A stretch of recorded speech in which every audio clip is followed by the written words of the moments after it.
And yeah, we're just delighted to have you all here. I'm Carolyn Stevens. I'm your host slash moderator for the Racial Healing, Racial Justice Bahai series, twice monthly, second and fourth Saturdays, 7:30 Eastern Time, 6:30 Central. The Zoom link is always the same, and we record these sessions. After I have a chance to edit for housekeeping things like this, they get posted on our YouTube channel where you can find them there as well. So if you've missed this or want to share it with others who couldn't attend, you'll certainly be able to. If you're not on our email list, if you put your name and email address in the chat, and I will add you on, and you can remove yourself at any time by simply asking me. Okay, well, we're very excited about our presentation today. But before we get into that, I always like to do a land acknowledgement. And some of you have already started to address that. You saw the slide that's up about while you wait. And the reason we do this is to acknowledge our Indigenous brothers and sisters who are oh, who are really invisible to most of America, to most of the world. And this land acknowledgement is to honor the land which they have held in safekeeping for centuries for us and which was stolen from them. So if you've never done it before, there's a phone number there you can text, put in your zip code, and it will tell you what tribe or tribes originally held the land on which you are coming from. So we invite you to do that and call them to mind. I'd like to go ahead and do my thank yous up front because I get so into the program and sometimes I forget. And I think the thank yous to all the people that make this possible is very, very important. So always at the top of my list is Jillian and Nathan Sturdivant. They provide this Zoom space for us. They do all the technical back end stuff for us. They do most of the devotionals for us, putting this together. And it's been a pleasure to work with them. But I don't want any of you trying to steal them away, okay? Um, but I want to shout out to them and thank them. I also want to thank our presenters this evening, and that's Gwendolyn Eder Lewis. You'll hear more about her when we do her formal introduction just before her presentation. I'd also like to thank Laura Ware, who comes to us from Niles, Mississippi. But right now she's living in Tennessee, and she has brought some awesome women with her to do our devotional this evening. And we're going to step into that in just a moment. And I'll tell you a little more about Laura just before we go into that devotion. So I hope you've had a chance to acknowledge your ancestors or find them. And now we're going to go to the next thing that we think is very important, which is a prayer for the departed and an opportunity for us to call to mind our ancestors. Those can be ancestors of blood, ancestors of spirit, the concourse, the angels up above, those that have departed, but yet are looking down on us and there to assist us if we but ask them. So this is an opportunity to put their names in the chat to acknowledge them if you wish. So we'll have a prayer for the departed, and then I will come back in and introduce Laura Ware, who will then take us into the wonderful devotion she's prepared for us this evening. Thank you.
Thank you.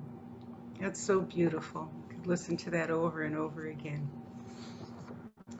So, it's my pleasure to introduce our guest devotional host this evening, Laura Ware. And the only thing I knew about Laura was that she has this awesome voice, and she's a Baha'i somewhere in Tennessee. And when I heard her, some space I was as, oh, I gotta get her, to come on and do something. And she did. And we talked a little bit, and I said, yeah, I'd love to have you do a whole devotional for us. That she volunteered, she offered. And so we're very excited and very blessed to have her here with us. But let me tell you a little bit about her in case you don't know her. She does have a lot of name recognition, but some of you may not be familiar with her background. So this is what she was able to tell me. She's originally from Niles, Mississippi, and she retired and she's 62, and she's now living somewhere in Tennessee. In the late 30s or early 40s, her grandfather, Dr. Robert Love, was invited by another Black dentist, Dr. Bernard Streets, to a fireside that Louis Gregory was holding in South Bend, Indiana. They brought it home to their wives, Farrell and Odie Mae Streets, respectively, who also fell for this wondrous faith. And members of her family are eternally grateful to Mr. Gregory, and they call on him for help in this work as an ancestor, as a spiritual father. So with that introduction, I turn it over to Laura Ware and the beautiful devotion she's put together for us. Thank you, Sherilyn. Appreciate you. Thank you for this opportunity to serve. Ya Baha'u'llah. Let's go ahead and get started then.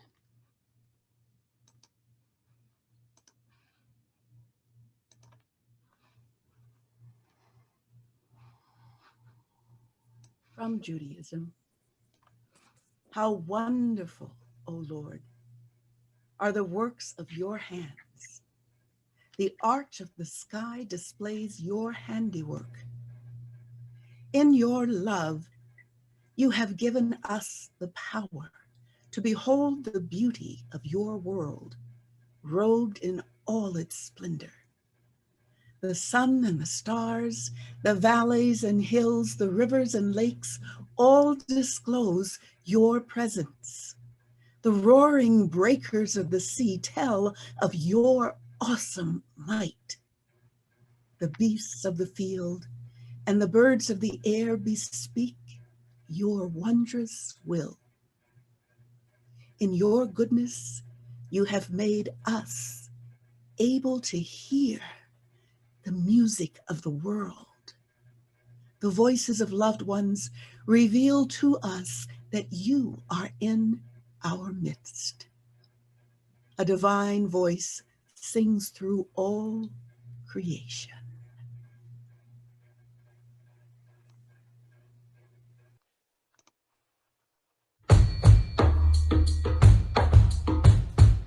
This is a song we wanted to do during this quarantine time to remind all of ourselves that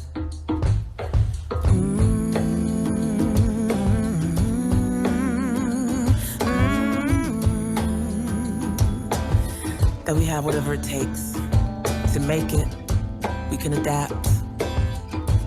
It's been inside of you all along.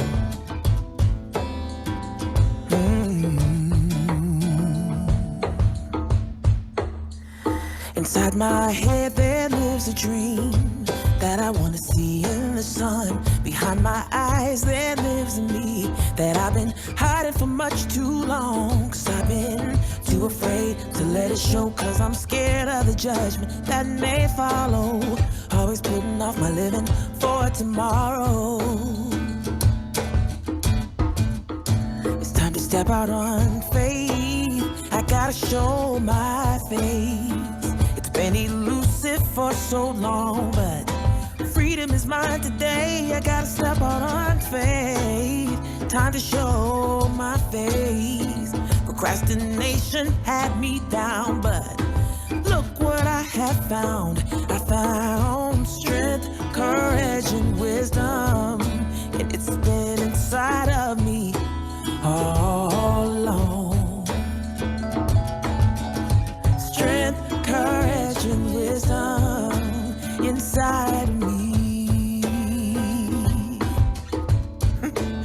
my jam.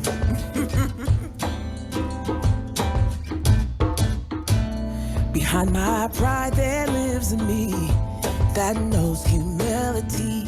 Inside my voice there is a soul, and in my soul there is a voice. But I've been too afraid to make a choice, 'cause I'm scared of the things that I might be missing. Running too fast to stop to listen. Time to step out on faith. I gotta show my face. It's been elusive for so long, but freedom is mine today. Step out on faith. It's time to show my face. Procrastination had me down, but look what I have found. I found strength, courage, and wisdom. And it's been inside of me all along. Strength, courage, and wisdom inside of me.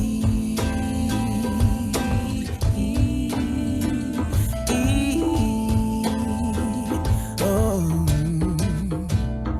I close my eyes and I think of all the things that I want to see. 'Cause I know now that I've opened up my heart, I know that anything I want can be. Oh, so let it be. So let it be. So let it be. So let it be. Yeah. It's been inside of me all along. Strength, courage, and wisdom. It's been inside of me, yeah, all along, all along, yeah. Courage and wisdom. It's been inside of me all along, yeah. Strength, courage, and wisdom inside of me.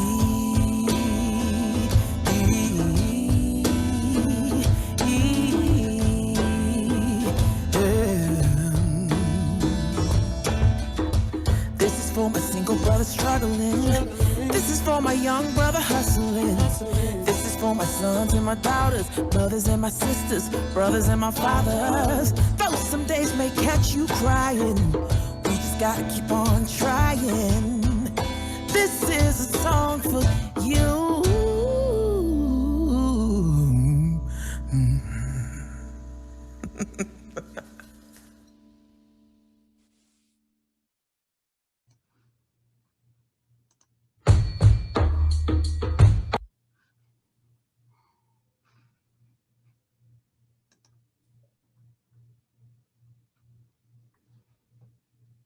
Two quotes written on behalf of Shoghi Fendi.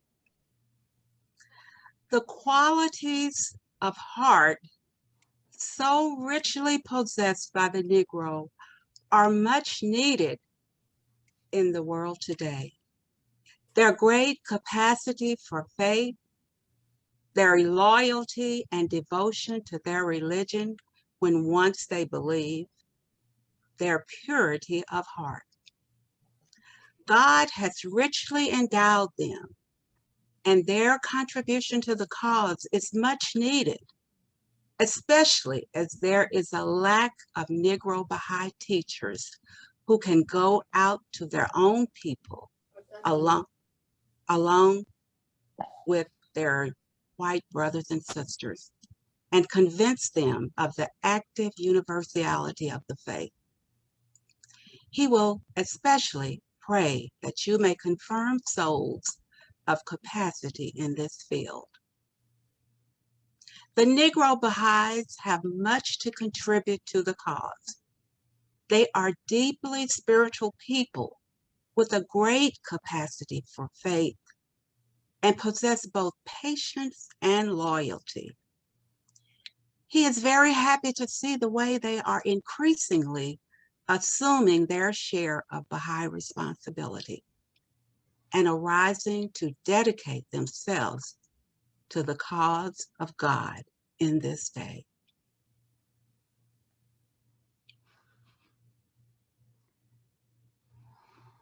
How do I get that off of the top? Just leave it? I'll go. The Legacy of the Black Woman by Cherie Zenita.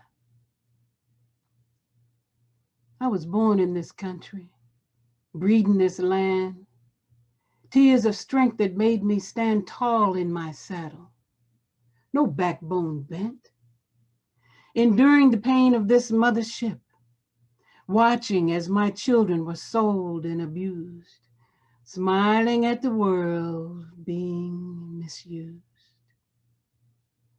Treading through this hell that was man-made for me. Praying to my Lord and Savior, He heard my plea.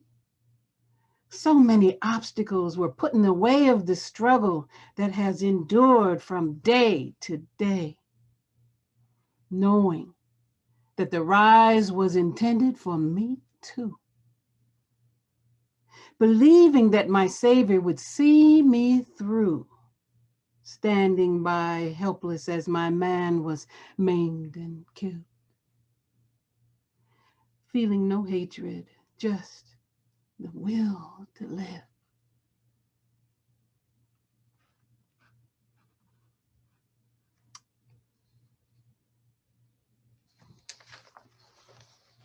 Sorry, can't see past that.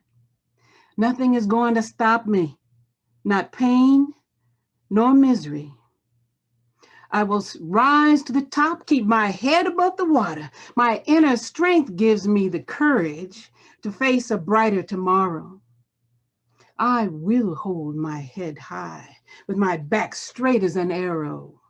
Cause the legacy of the Black woman can be passed along to many. I will not settle for less than my father gave to me. He laid the foundation, paved the road to let me know I am free. No chains, no bars can hold me. I will rise above it for all to see. I'm a proud Black woman. Don't discriminate against me. My vision surpasses the neighborhood that I live in. Look up, my children. Follow your dreams.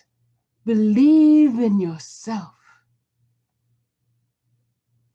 The legacy of the Black woman's will, the legacy of the Black woman will never perish.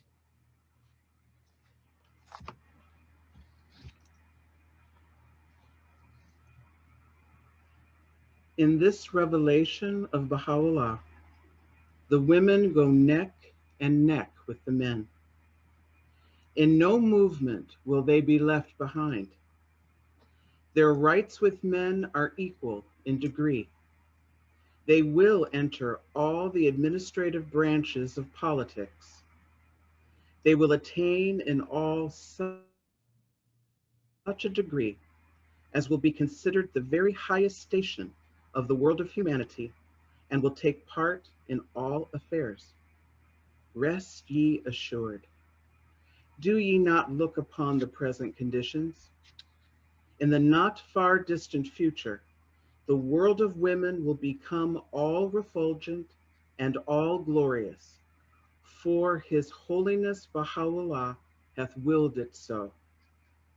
At the time of elections, the right to vote is the inalienable right of women, and the entrance of women into all human departments is an irrefutable and incontrovertible question. No soul can retard or prevent it. Abdul Baha.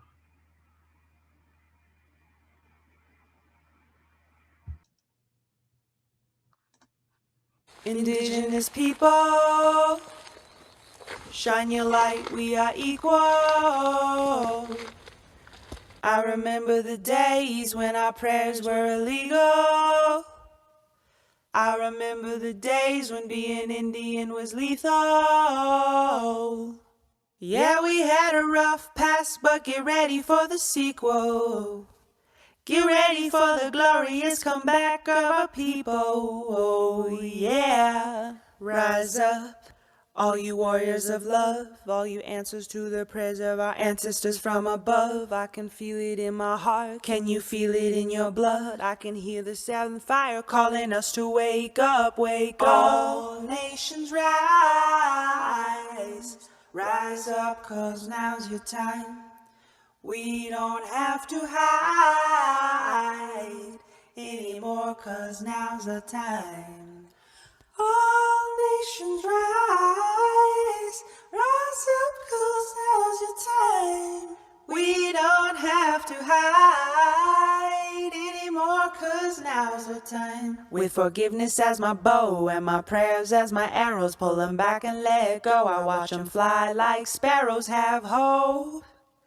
Yeah, have hope. With compassion as my shield and faith down to my marrow, I will walk the pollen path even when it gets narrow. Yeah, yeah, I resurrect. Yes, you can bet that we seen the single mama raising children on the res. We seen domestic violence tear apart what we have left. We seen the alcohol take it all and leave us dead. We seen the children take their lives when they can't take the dread anymore. It's a war. Can't take the dread anymore. It's a war. No, we can't take the dread anymore. It's a war. No, we can't take the dread anymore. It's a war, but we've seen it all before. And now we know we can change it, 'cause that's why we were born. We know we are the ones that we have been waiting for. We are the ones Grandma has been praying for. So rise up, all you warriors of love, all you answers to the prayers of our ancestors from above. I can feel it in my heart. Can you feel it in your blood? I can hear the seventh fire calling us to wake up, wake up. Pueblo hermoso, levántense, es nuestro tiempo. No tienes que esconderte más.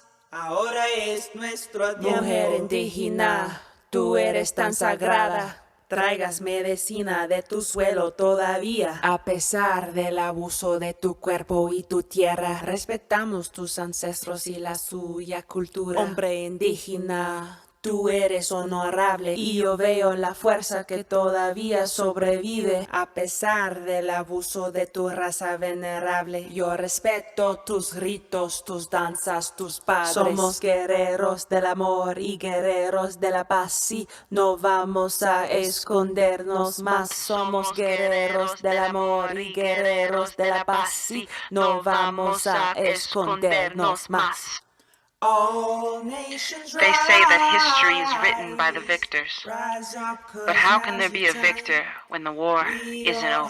The battle has only just begun, and Creator is sending his very best warriors. And this time, it isn't Indians versus cowboys. No, this time, it is all the beautiful races of humanity together on the same side, and we are fighting to replace our fear with love.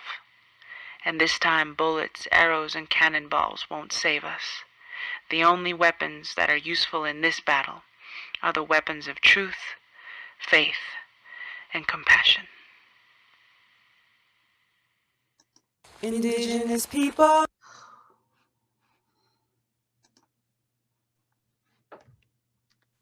Hard to follow.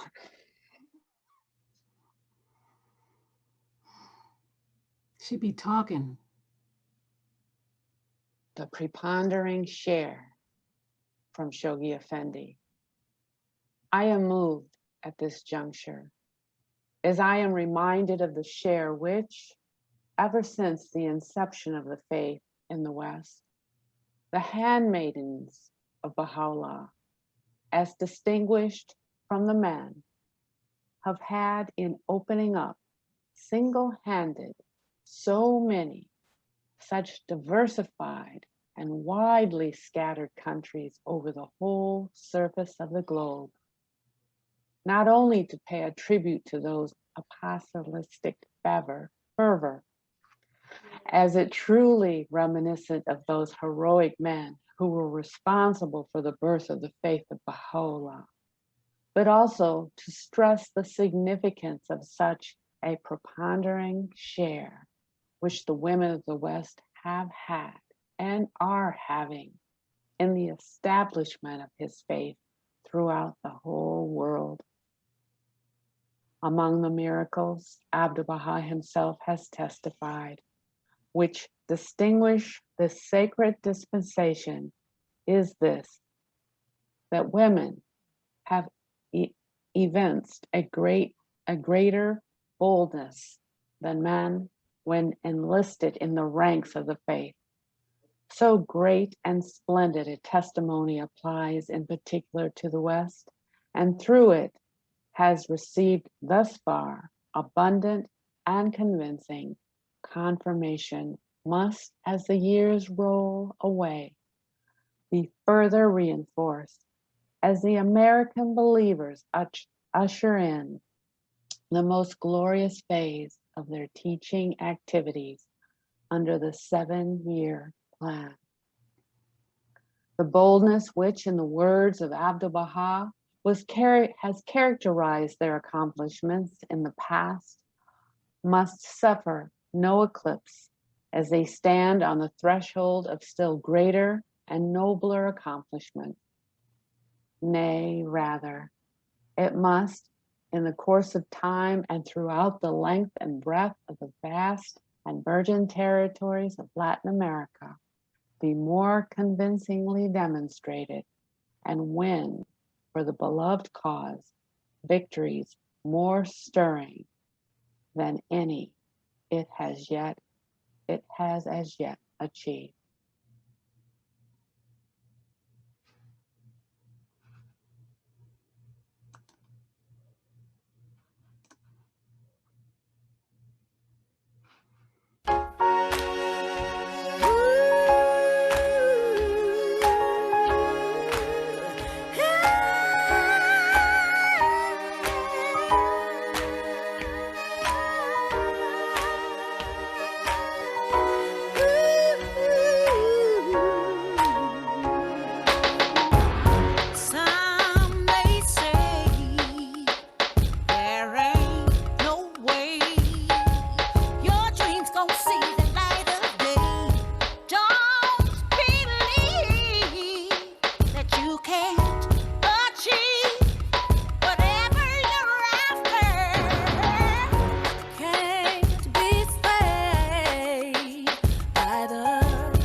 Thank you so much, Laura, and Liz, and Karen, and Ruby, and La Jamaya. That was a beautiful compilation of things for our devotional this evening. Thank you so, so much.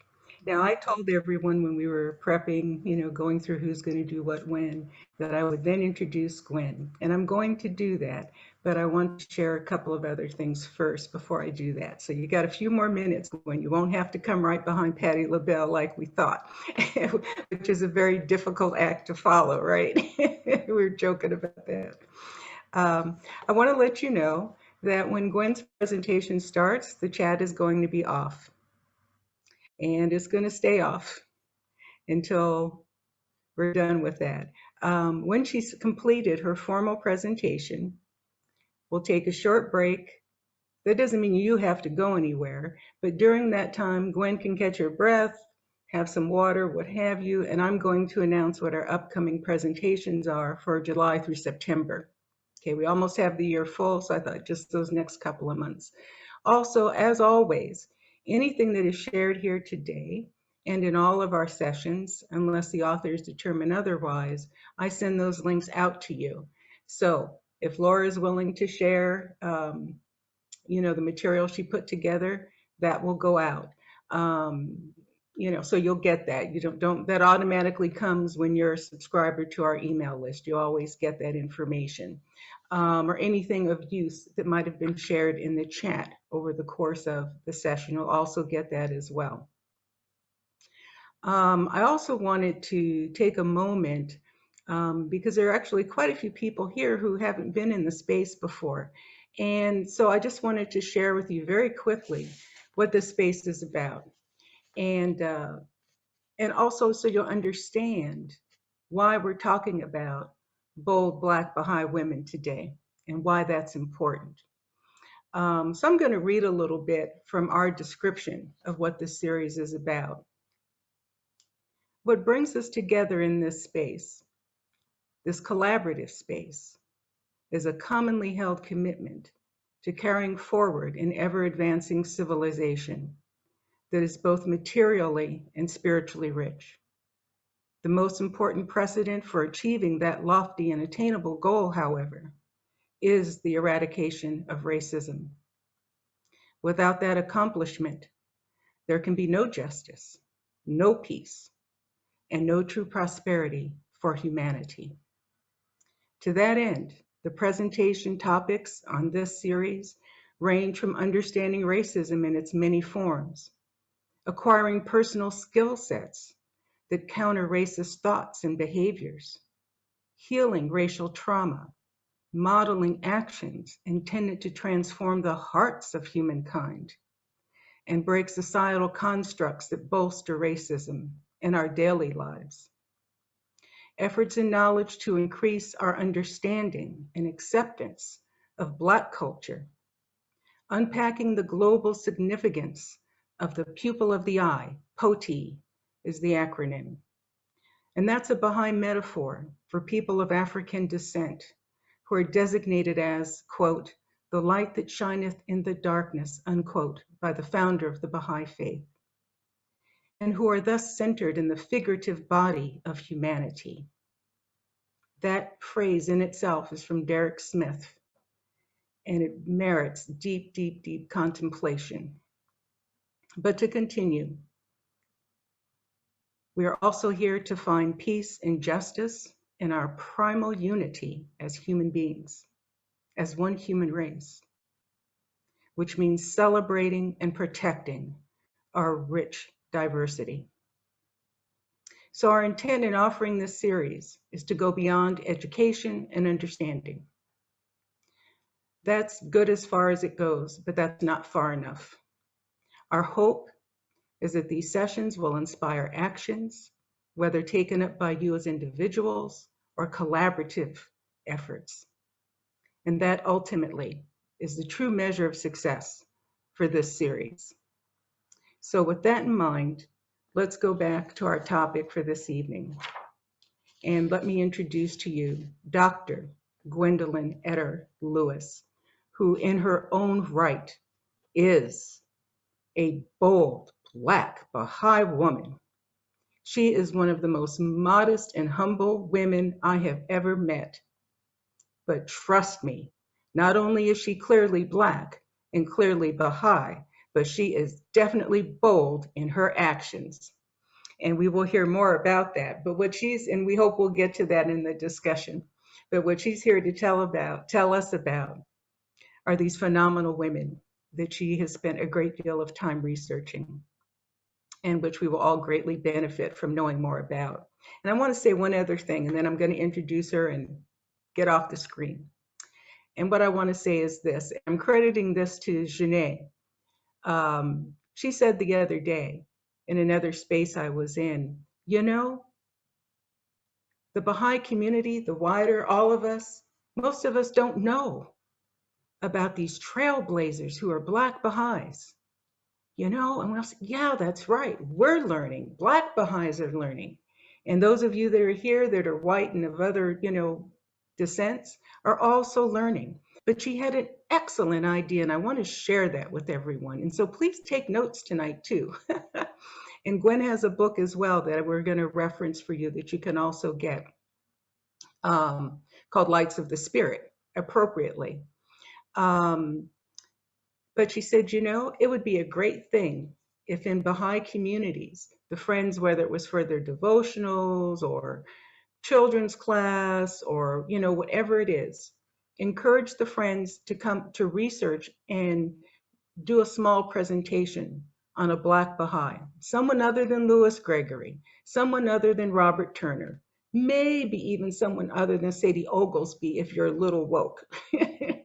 Okay. Because there is an enormous number of souls who stand shoulder to shoulder with many of the great white Baha'is that we are all familiar with in our history. So let me go on now. So Dr. Gwendolyn Eder Lewis, she's a professor of English and director of the linguistics program at Miami University, Oxford, Ohio. She's the founder and director of Dream Keepers, a college readiness program for underserved youth in the greater Cincinnati area. She serves on the local spiritual assembly of the Baha'is of Westchester in Ohio, and is a faculty member at the Wilmette Institute, where she co-teaches a phenomenal course that we highly recommend on anti-Black racism in the US, the most vital and challenging issue. Along with Dr. Richard Thomas, she co-authored Lights of the Spirit, Historical Portraits of Black Baha'is in North America, 1898 to 2000. Dr. Lewis is also the founder of the Elsie Austin Teaching Institute, which I just found out about the other day, and I hope she will tell us a little bit more about that. So with no further ado, please welcome Dr. Gwendolyn Eder Lewis. Thank you so much. I'm going to share my screen, and I have some things that I want to say before I get started, but first let me try to share my screen.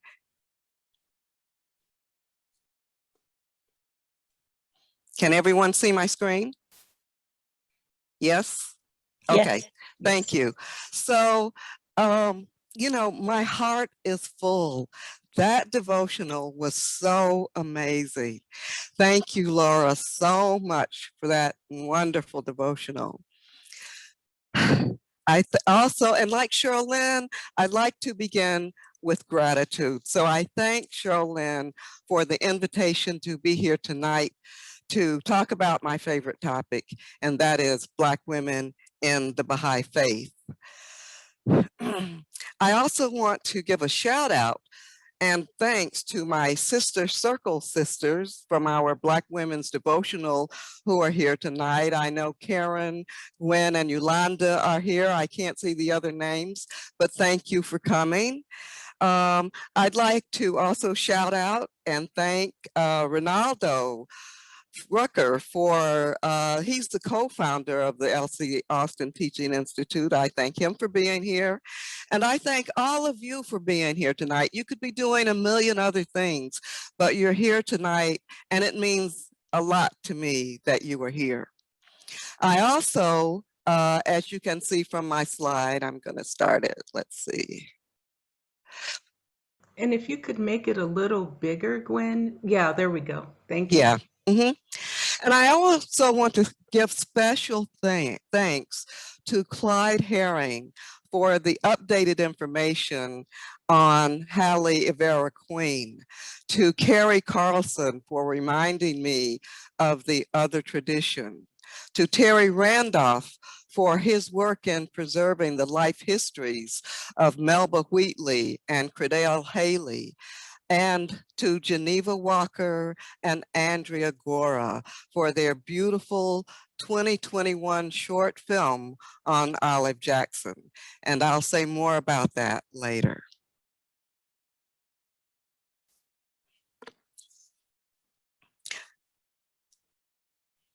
So I also want to say it makes me so happy that people all over are finding bits and pieces of information and weaving together a more complete picture of African Americans in Baha'i history. You know, Abdul Baha once said, "All blessings are divine in origin, but none can be compared with this power of intellectual investigation and research, which is an eternal gift producing fruits of unending delight." I entitled this talk, "Bold Black Women in Baha'i History," as a way of getting us to think about the courage it must have taken for early African-American women Baha'is to join and be active in the faith, especially given the hostile climate, the hostile racial climate, as well as the lowly status of women in American society at that time. Now, keep in mind that one of the principles of the Baha'i faith is the oneness of mankind, and that race unity is a prerequisite for the advancement of humanity. Another principle is that of the equality of men and women. And there's a wonderful metaphor in the Baha'i writings about the equality of men and women compared to the wings of a bird, that the bird needs both wings strong and intact in order to fly. Given these teachings and the race and gender prejudices in the country in the early 1900s, Black women's participation in the faith is significant. But I must stop here and say that I am by no means suggesting that the hostile racial climate or the secondary status of women are issues of the past. Be that as it may, I want us to think about bold as an attribute relative to an individual's social identity. What is bold for one person may not be bold for another person. So let's look at this definition in the Merriam-Webster dictionary. So the first definition, 1A, bold is defined as fearless before danger, intrepid.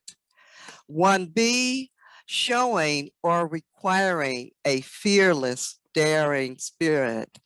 And 2, from a more negative perspective, impotent, presumptuous. So when we apply this attribute to Black women, there are many things for us to learn and to understand. So I have some quotes that I think are important for us to consider. Bessie Coleman said, "I refuse to take no for an answer." She was not a Baha'i, but she is an important historical figure. In 1921, she became the first woman of color to earn her pilot's license. She was of mixed race. She was Native American and African American. She was known for performing daring flying tricks. Her nicknames were Brave Bessie and Queen Bess. Another idea for us to consider is this, from Lovey Jones, a Nigerian American writer. She said, who is not a Baha'i. She said, people think about the word fearless to mean without fear. I see it to actually mean with fear, but you do it anyway. And from our beloved Sadie Oglesby, who became a Baha'i in 1917. She was the first Black woman and her daughter Bertha to go on pilgrimage, and the first Black pilgrim to meet Shoghi Effendi, the grandson of Abdul Baha. And all of these first are important. And for those of you who attended the Arise conference last weekend, if you will remember that Dr. Rabi Musa talked about the importance of firstness and that it is significant on many levels. One, of course, being that being first opens the door for others. But I include this quote from Sadie Oglesby that we find in her notes from her pilgrimage to Haifa, Israel. She said, meaning Shoghi Effendi, when she met with him, he said, when I return to America, I should seek no rest, but be constant and urgent.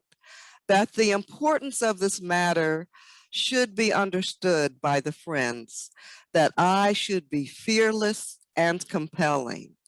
And she did just that.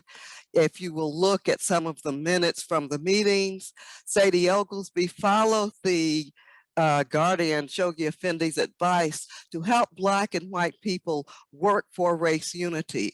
And so you see that on the floor of National Convention, Sadie Oglesby is on her feet talking about the importance of race unity. And she also traveled throughout the East Coast, helping Baha'is cope and establish race unity. When I talk about Black women's boldness and courage, it is not my intention to exalt them above others, but instead to restore our personhood and reputation that was severely damaged by slavery and the lingering aftermath. To illustrate this point, I recall a quote from Malcolm X. On May 22nd, 1962, he delivered a speech in Los Angeles, and he emphasized women. He said, I quote, "The most disrespected person in America is the Black woman. The most unprotected person in America is the Black woman. The most neglected person in America is the Black woman." End of quote. Even though this may continue to be true, at least for the short term, still we rise. And I'd like to offer a stanza from Maya Angelou's poem, Still I Rise. You may write me down in history with your bitter, twisted lies. You may trod me in the very dirt, but still, like dust, I rise. In other words, it is so important for us to understand and appreciate Black women for so many reasons. And I have to stop here for a minute to give you another illustration from my own experiences. Unwrap it. Let it sit for a minute. One semester, I was teaching a women's studies class, and I used a textbook that had 35 chapters in it. And of these 35 chapters, only one chapter was about Black women. So naturally, I included a discussion of this chapter in class. So at the end of the semester, my student evaluations indicated that the students felt that I talked too much about Black women. So anyway, here are some thoughts that I'd like for us to consider reclaiming the voices of Black women. This from Darlene Clark Hine, one of the leading African-American historians in this country. She writes, Black women are survivors. They have developed values over almost 4 centuries that actually seem to work. At a time when the problems of our society seem insoluble and the obstacles to peace and freedom seem insurmountable, all Americans have a great deal to learn from Black women. And this from Anna Julia Cooper, the 4th African-American woman to earn a PhD in 1924. She said, only the Black women can say when and where I enter, in the quiet, undisputed dignity of my womanhood, without violence and without suing or special patronage. Then and there, the whole race enters with me. And finally, from Kimberly Crenshaw, the author of Intersectionality Theory. We must begin to tell Black women's stories because without them, we cannot tell the story of Black men, white women, or anyone else in this country. The story of Black women is critical because those who don't know their history are doomed to repeat it. So let's turn to African-American bold women in the Baha'i faith. I have organized my talk into themes, and this first one is dreamers. I think for many of us, our life's journey is influenced by our dreams. As the following quotes suggest, dreams have meaning beyond our sleep. Behold how the thing which thou hast seen in thy dream is, after a considerable lapse of time, fully realized. In many cases, dreams have been the means of bringing people to the truth or of confirming them in the faith. Whatever is answered through the dream state happens without personal volition, but man can prepare himself that a better dream may be realized. It is like a guest who comes. If the owner of the house freshens and cleans it, its coming is easier. So here are some women who are dreamers. Dorothy Champ was a dreamer. She became a Baha'i in 1919. She was a Broadway actress, a designer, a singer, a model, and a dancer. She was the first Black person elected to the local spiritual assembly of the Baha'is of New York. She was so inspired by the faith that she gave up her career to devote herself full time to sharing the Baha'i faith with others. And so this is her dream that she shared with many people throughout her life. And this version of her dream was told to me by Rob Stockman and Stacey Fagan. She says, I had a dream that I was serving tea to Abdul-Baha. Dorothy said that there were 3 items on the tray, including the teapot and the teacups. And she said this dream had special meaning to her because she felt that Abdul-Baha was calling her to serve him. And so this dream is one of the influences in her life that inspired her to devote herself full time to service in the faith. The second person I want to share with you is Melba Wheatley, a Baha'i from Battle Creek, Michigan. She was born into a very interesting family. Her family earned their living as acrobats. They traveled throughout the United States performing acrobatic, performing acrobats as acrobats, and several members of the family performed with the father.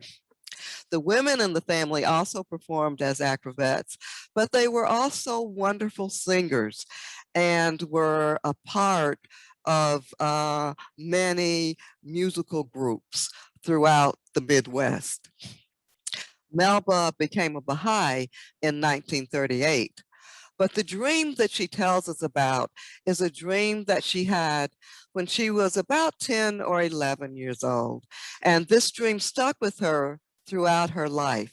She dreamed that a holy man from the Far East came to the United States, bringing news about a new religion. And this dream stayed with her all her life. So when she became an adult, she went to Chicago to find this holy man. Now, the interesting thing about this is that she went to Chicago in 1912, the year that Abdu'l-Baha visited the US. And of course, Chicago is nearby Wilmette, where the Baha'i House of Worship is located. However, she did not find Abdu'l-Baha physically in her search throughout Chicago, but she did later find his writings and became a Baha'i in 1938. The last dreamer I want to talk about is Eulalia Bobo, a wonderful Baha'i teacher that I had the bounty of meeting and interviewing for her life story. She's pictured here with one of her wonderful church lady hats. She was a woman of dreams and visions. And I want to read to you her vision. She said, I had a vision. I was always concerned with the whole race because I knew that if I wasn't able to find something to help the whole race, helping myself wouldn't do any good. Because my brother, Joe Louis, the heavyweight champion of the world, couldn't help the race. On the 26th of May, around 3 o'clock in the afternoon, I heard a voice say, Eulalia, you can come out of confusion and come over here with these people and be happy.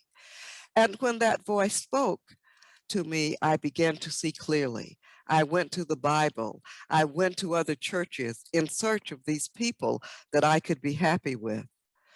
So one day I was walking down the street and I met a man. He was a mortician that I had known since I was a kid. He said, Eulalia, I want you to meet some people. So we went to the home of a Baha'i and I attended a Baha'i meeting. They gave me the hidden words and I started reading. Well, I knew it was the word of God. I became a Baha'i that night. That was in 1954.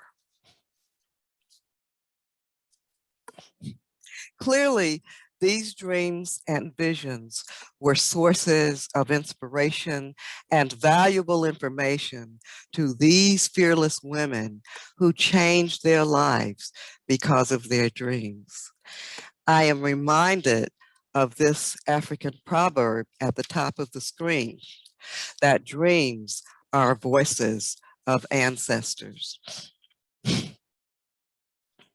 The second theme is travelers. Many of the early Black Baha'i women left their homes to travel to different parts of the US and the world to tell others about the Baha'i faith. Can you imagine the sacrifice and daring it took to leave one's home and venture into the unknown?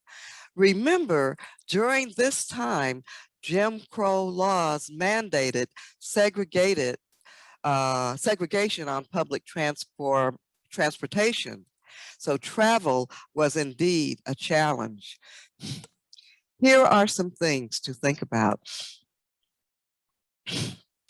Baha'u'llah wrote, Be as unrestrained as the wind while carrying the message of him who has caused the dawn of divine guidance to break. Consider how the wind, faithful to that which God hath ordained, bloweth upon all regions of the earth, that be they inhabited or desolate. And this from Abdul Baha. Oh, that I could travel, even though on foot, and in the utmost poverty to these regions, raising the call of Ya Baha'u'llah Pa in cities, mountains, deserts, and oceans, promote the divine teachings. This, alas, I cannot do.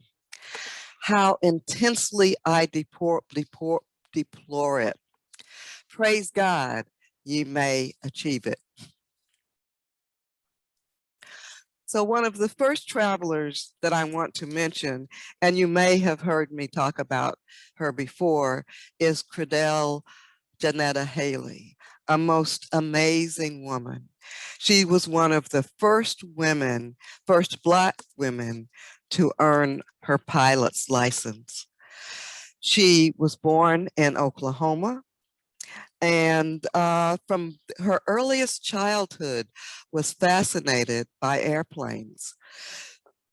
In high school, she was very interested in auto mechanics, but felt that after trying to take courses in high school, realized that this was not a welcome place for women. When she became an adult, in 1941, she was ready for her solo flight to earn her pilot's license, but World War I intervened and she could not do it at that time. So she joined the Women's Army Auxiliary Corps, and she gained notoriety there for her work as a mechanic. After military service, she returned to Illinois and enrolled in Wilberforce University, where she studied music, and also eventually went to the Los Angeles Conservatory of Music and later San Jose State University to study music. She has a beautiful, clear singing voice, and some of her songs can be heard on the Bahai album Fire and Snow and it came out in the 70s. But I just want to read you this description of her solo flight. The Aeronautica Champion's Continental 4-cylinder engine rattled the light airplane to life. 27-year-old Creadell Haley had dreamed of this moment from the day she saw an airplane soar above her as a child. Firmly strapped in and alone at the plane's control, Haley felt the fulfillment of her desire. Her instructor on that day, June 25th, 1946, had approved her first solo flight. And if we had time, I would share with you the drama surrounding her solo flight. But I will say, to make it a short version of this, that she was supposed to fly from point A from point A to point B in a matter of 6 hours. But the wind blew her off course. So it was 48 hours later that she actually landed. And people were worried about her. Police were looking for her. But this was just a part of her earning her pilot's license, and she took it all in stride. The other thing that I want to say about Creadell Haley is that she became one of 13 American pioneers, meaning missionaries, to South America in 1968, where she remained until 1999. The next traveler that I want to share with you is Dr. Zilpha Map Robinson.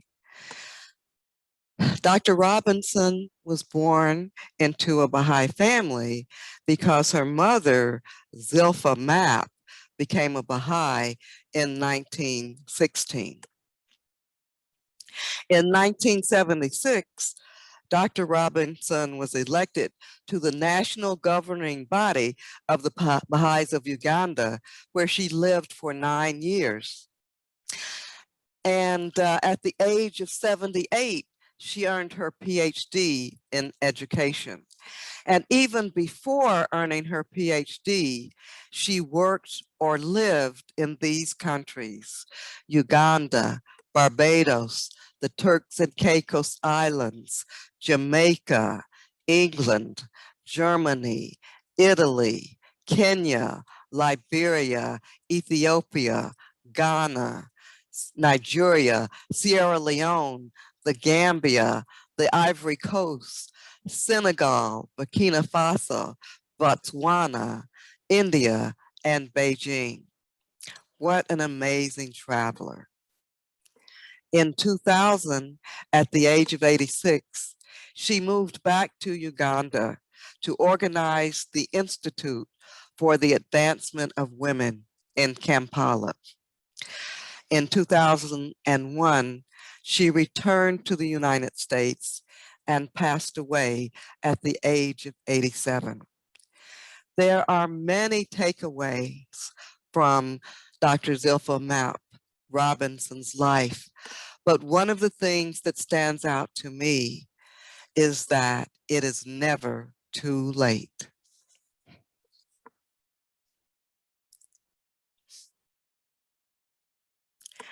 Finally, I include this couple, Rosa and John Shaw, because they are a great example of how some families chose to study and serve the faith together, and at times separately.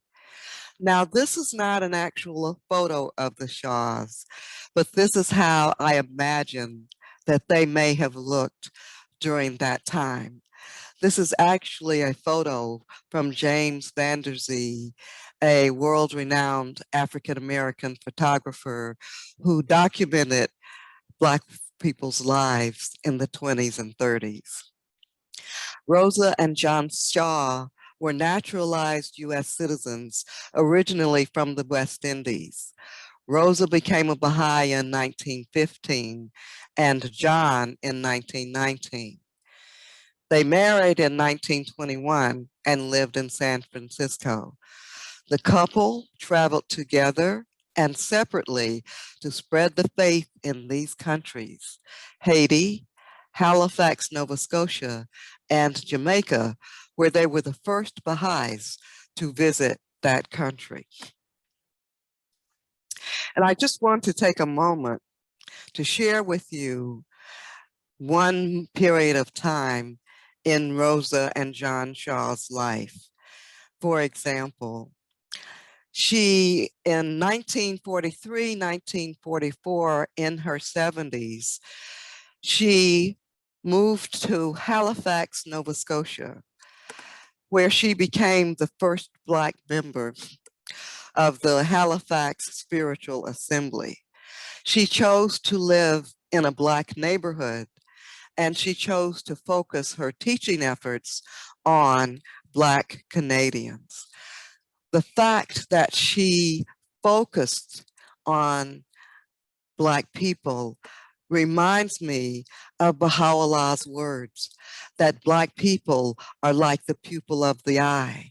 He said, in this Black pupil is seen the reflection of that which is before it, and through it, the light of the Spirit shineth forth. While Rosa was away, John had meetings throughout the San Francisco area, and you can find many newspaper clippings of the Baha'i meetings that he held while she was gone. So whether traveling or alone or with someone else, These early Black Baha'is showed neither hesitation nor fear in carrying out their service to the faith.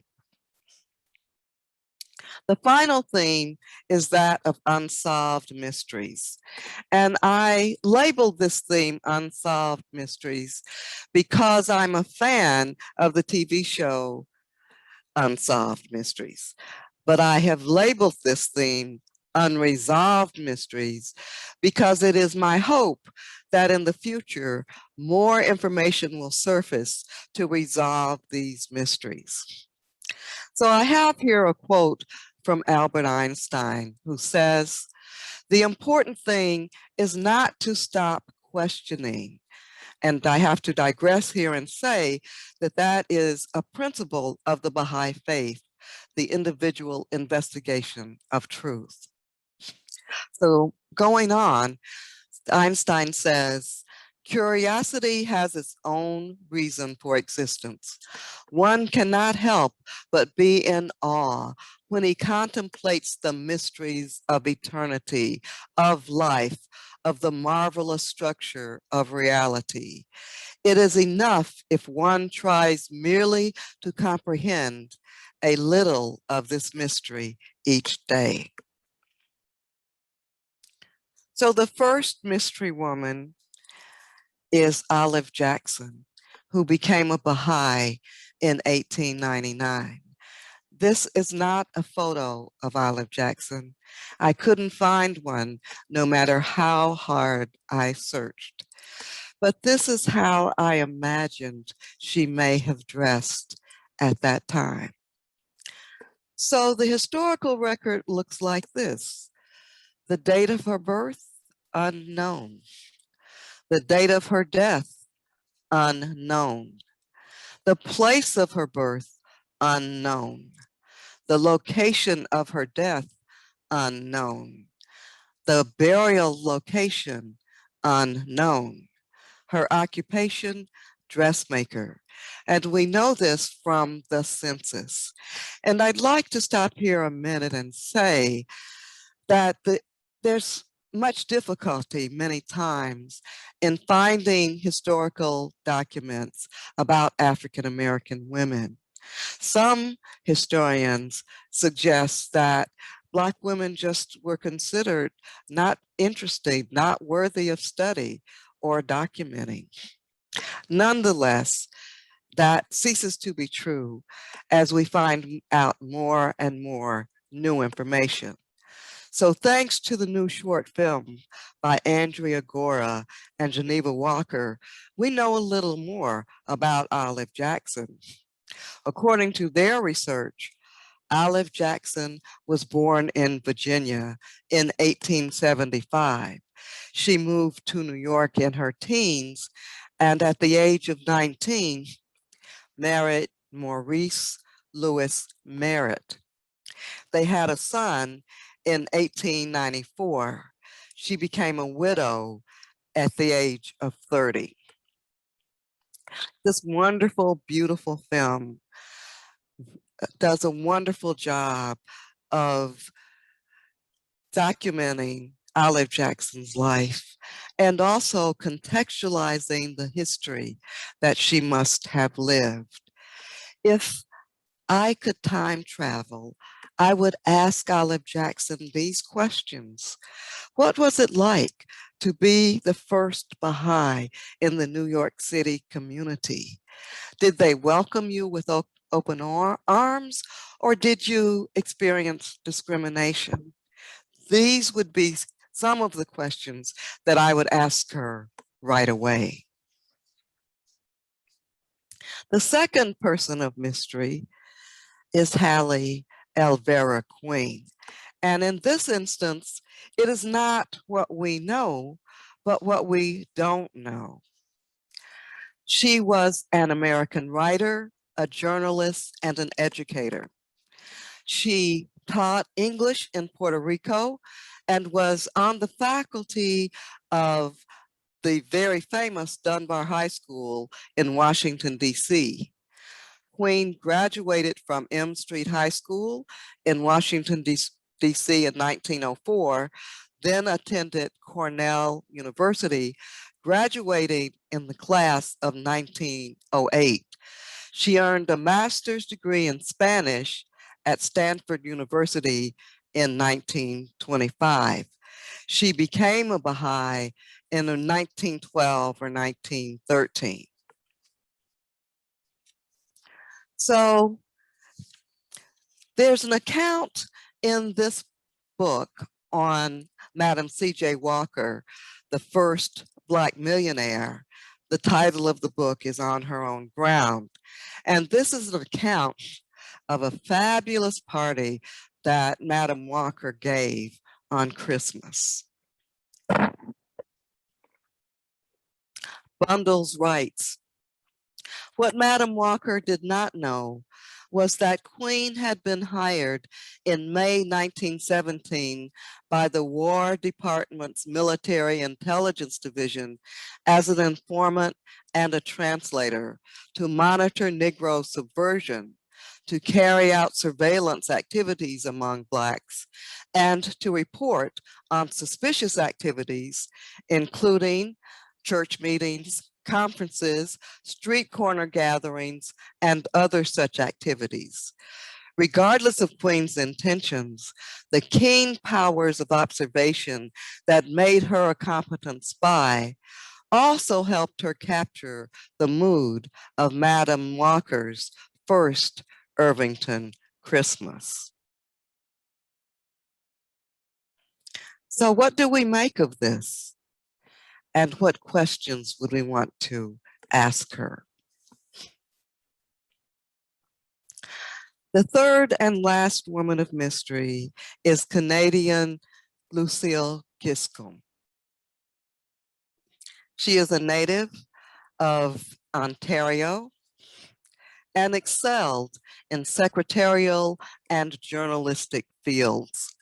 At the time of her enrollment in 1942, as the first Baha'i in Ottawa, she worked for the Dominion Bureau of Statistics and wrote articles for one of the local Ottawa papers. And I have to stop here and say that I have found different dates for Lucille's enrollment in the faith. I have found 1940, 1941, and 1942. So I'm still trying to find out which particular date is the most accurate date. Lucille was very outspoken, and of course this met with disapproval by various officials. In 1948, at the age of 36, disgusted by the racism she had faced in Canada, Lucille traveled to England and then to Czechoslovakia, where she learned to speak Czech and became the editor of a Prague newspaper. She remained there for the rest of her life. So there are many questions that I would have for Lucille. What was it like to live in the Czech Republic? There probably weren't many Baha'is at that time, because I think the faith actually began in around 1910 in the Czech Republic. So there weren't many Baha'is then. So how did the community respond to her? Who were her friends? What was her life like? And again, I hope that research in the future will reveal more information about Lucille Giscombe. Before I conclude my presentation, I want to talk about two last topics. One topic is the side effects of being a strong Black woman. In a 2020 article entitled "I'm Good," examining the internalization of the strong Black woman archetype, Guyton, Johnson, and Ross write that, rooted in the enslavement of Africans, the characterization of Black women as innately strong supported the justification of their mistreatment, while the embodiment of such characteristics was necessary for personal and communal survival. These are some of the characteristics of the strong Black woman archetype as discovered by Johnson Ross, and other researchers. Self-sacrifice, emotional suppression, postponement of self-care, believing and being innately strong, resilient, invulnerable, being a caretaker, independent. And you will notice that some of these qualities are indeed very positive, but problems arise when there is no balance. Again, Guyton, Johnson, and Ross write, the expectations placed upon Black women across their life domains create a pressure vacuum in which they must function above the standard.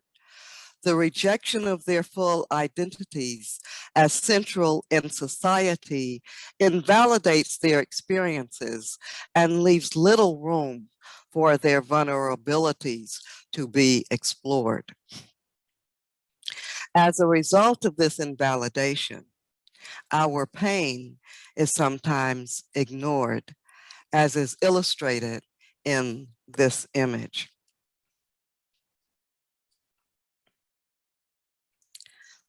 When we turn to the Baha'i faith for guidance, we find this. Well, first of all, of course, Baha'is are encouraged to practice balance and moderation in all things. From Shoghi Effendi, you should always bear in mind Baha'u'llah's counsel that we should take the utmost care of our health, surely not because it is an end in itself, but as a necessary means of serving his cause. In case of illness, he emphatically tells us we should refer to the most competent physicians. And this, you should not neglect your health, but consider it the means which enables you to serve. It, the body, is like a horse, which carries the personality and spirit, and as such, should be well cared for so it can do its work. You should certainly safeguard your nerves and force yourself to take time, not only for prayer and meditation, but for real rest and relaxation. And finally, the one last topic that I would like to bring to your attention is the other tradition, as explained in a 2019 book written by Dr. William Smith and Dr. Richard Thomas.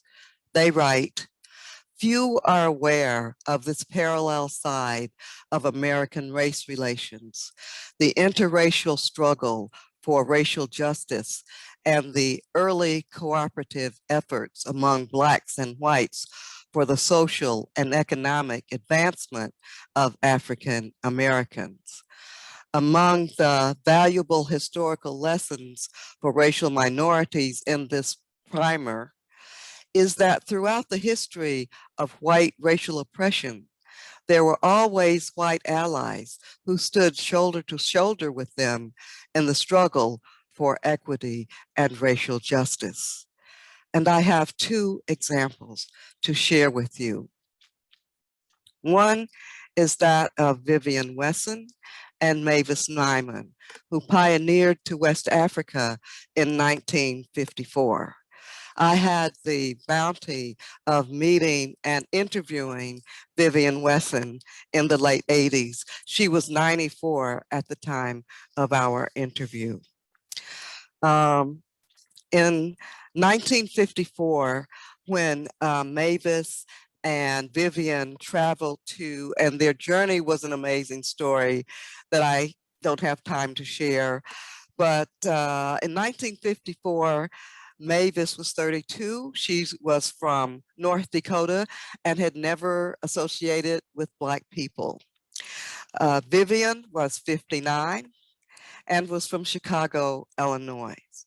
But together, They traveled to West Africa to share the Baha'i faith and open up the country to the faith. They went to French Togoland, which is now a part of Ghana, and they stayed there until their visas expired.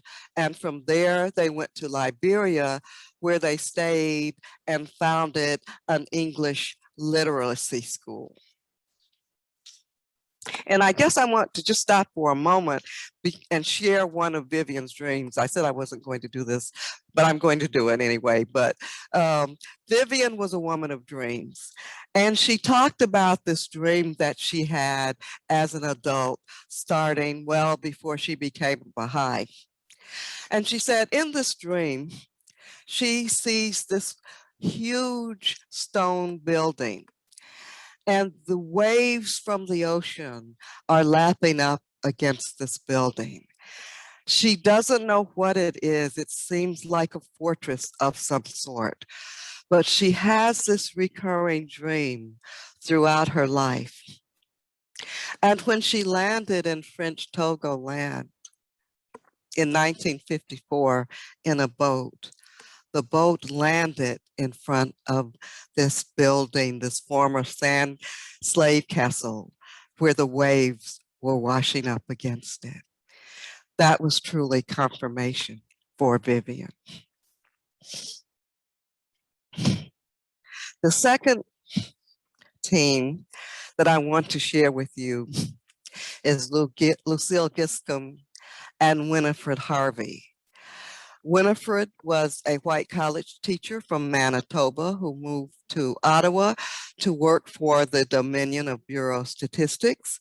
And Lucille Giscombe also worked there. The protocol for this particular job was that the positions, the people in different levels would not mix. Winifred had a high level position and Lucille had a low level position. But these two women completely ignored the protocol. They went to dinner together, they went to lunch together, they became friends. And together, the first Baha'is in Ottawa opened that area to the Baha'i faith in the early 1940s. This brings to mind the guidance that we were given from the Universal House of Justice on how to be friends with one another, how to support and accompany one another. They should stand shoulder to shoulder with the friends, supporting them through their struggles and partaking in their joys. I close with this quote from Abdul Baha. The woman is indeed of the greater importance to the race. She has the greater burden and the greater work. Look at the vegetable and the animal worlds. The palm which carries the fruit is the tree most prized by the date grower. For her greater strength and fierceness, the lioness is more feared by the hunter than the lion. The woman has greater moral courage than the man.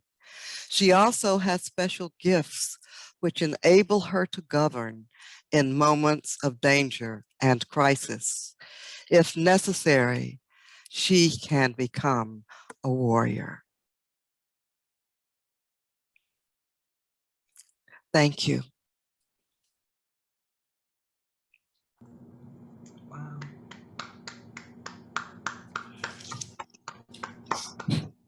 Wonderful. Wow. Look at all those hands going. Thank And the you. hearts everywhere. That is amazing. Thank you so much, Gwen, Delyn.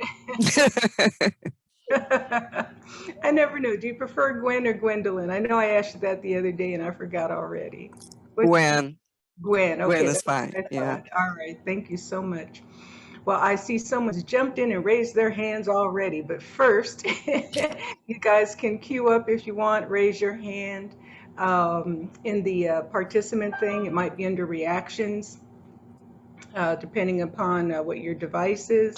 And we'll come to that in just a minute. I want to give Gwen a moment to catch her breath and imbibe a little more liquid there. And while she's doing that, I just want to share with you our announcements for some upcoming sessions. You'll always get this in email as well, but I thought it would be nice to kind of share these with everyone as a group.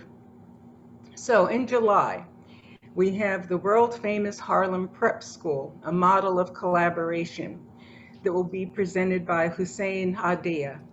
And we're sharing this one, and we're delighted to have them because what we are looking for are models of collaboration, right? Whether they're interfaith, interracial, what have you. And this was a very successful model from back in the 60s. So there are great lessons we can learn from this, and we can be inspired by this.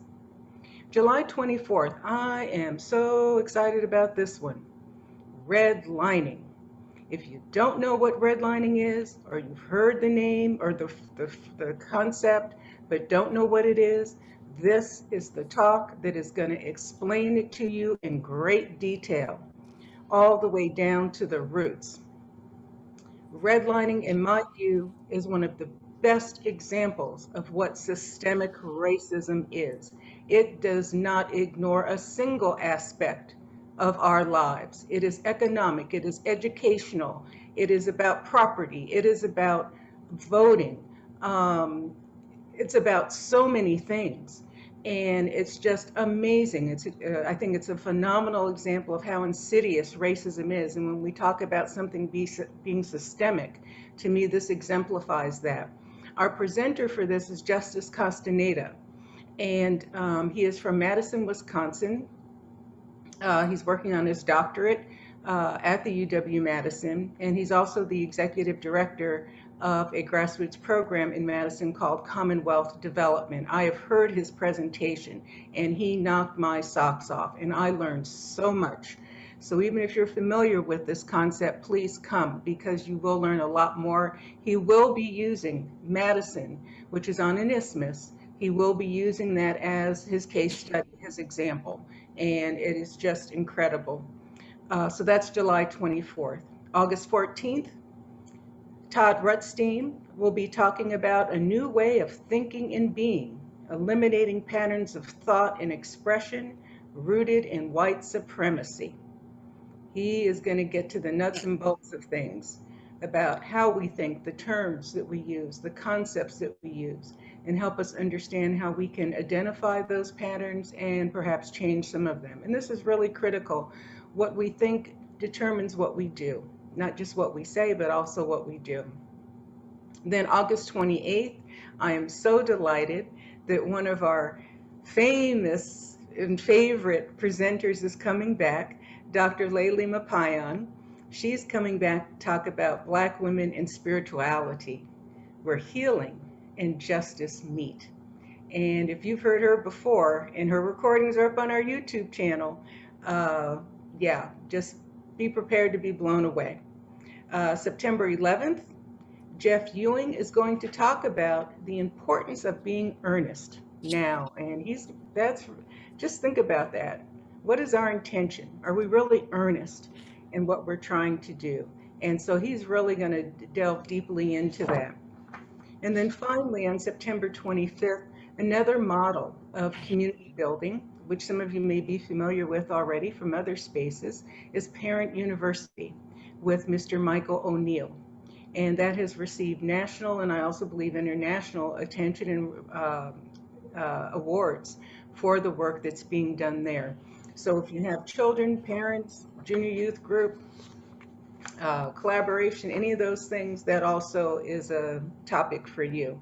So having said that, that's what we've got until September. The rest of the year is filling up pretty quickly.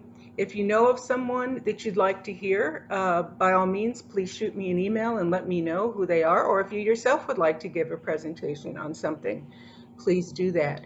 This space is for everyone. You don't have to be a professional presenter. We do see this space as a place for capacity building.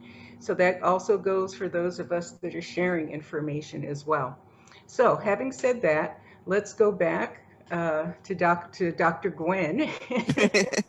And let's see who we've got who's got their hands up. Okay, Barbara Talley's here. Okay, Barbara, you have a question, comment for Gwen? I do. As I was finally trying to get horizontal, and I said, I gotta stay awake for this, because that stuff last night, early this morning, all afternoon. I was like, but I gotta stay awake for Gwen. And when you got to that slide about taking care of yourself, Yeah. take some time, and I'm like, oh, it was like a direct message, and I like the way that you organized it, the dreamers, the mysteries, and how did you describe it when that section about Black women being being labeled as tough and all of that? Would you say that again, because there's something I want to share. My brain is kind of on the horizontal right now, but if you could say that part again that you said. And I was familiar Sure. with the one quote because the Guardian talked about that during the fast, take time for rest, but say that again, because then there's something I want to share in regard to that. Sure. You mean the strong Black woman? Yes. And you want the Baha'i quotes or the other quotes? The other quote. Okay, sure. So rooted in the enslavement of Africans, the characterization of Black women as innately strong supported the justification of their mistreatment, while the embodiment of such characteristics was necessary for personal and communal survival. That just really hit home, because we've had to be this tough person, and then when we're tough, then that justifies, we can do so much more.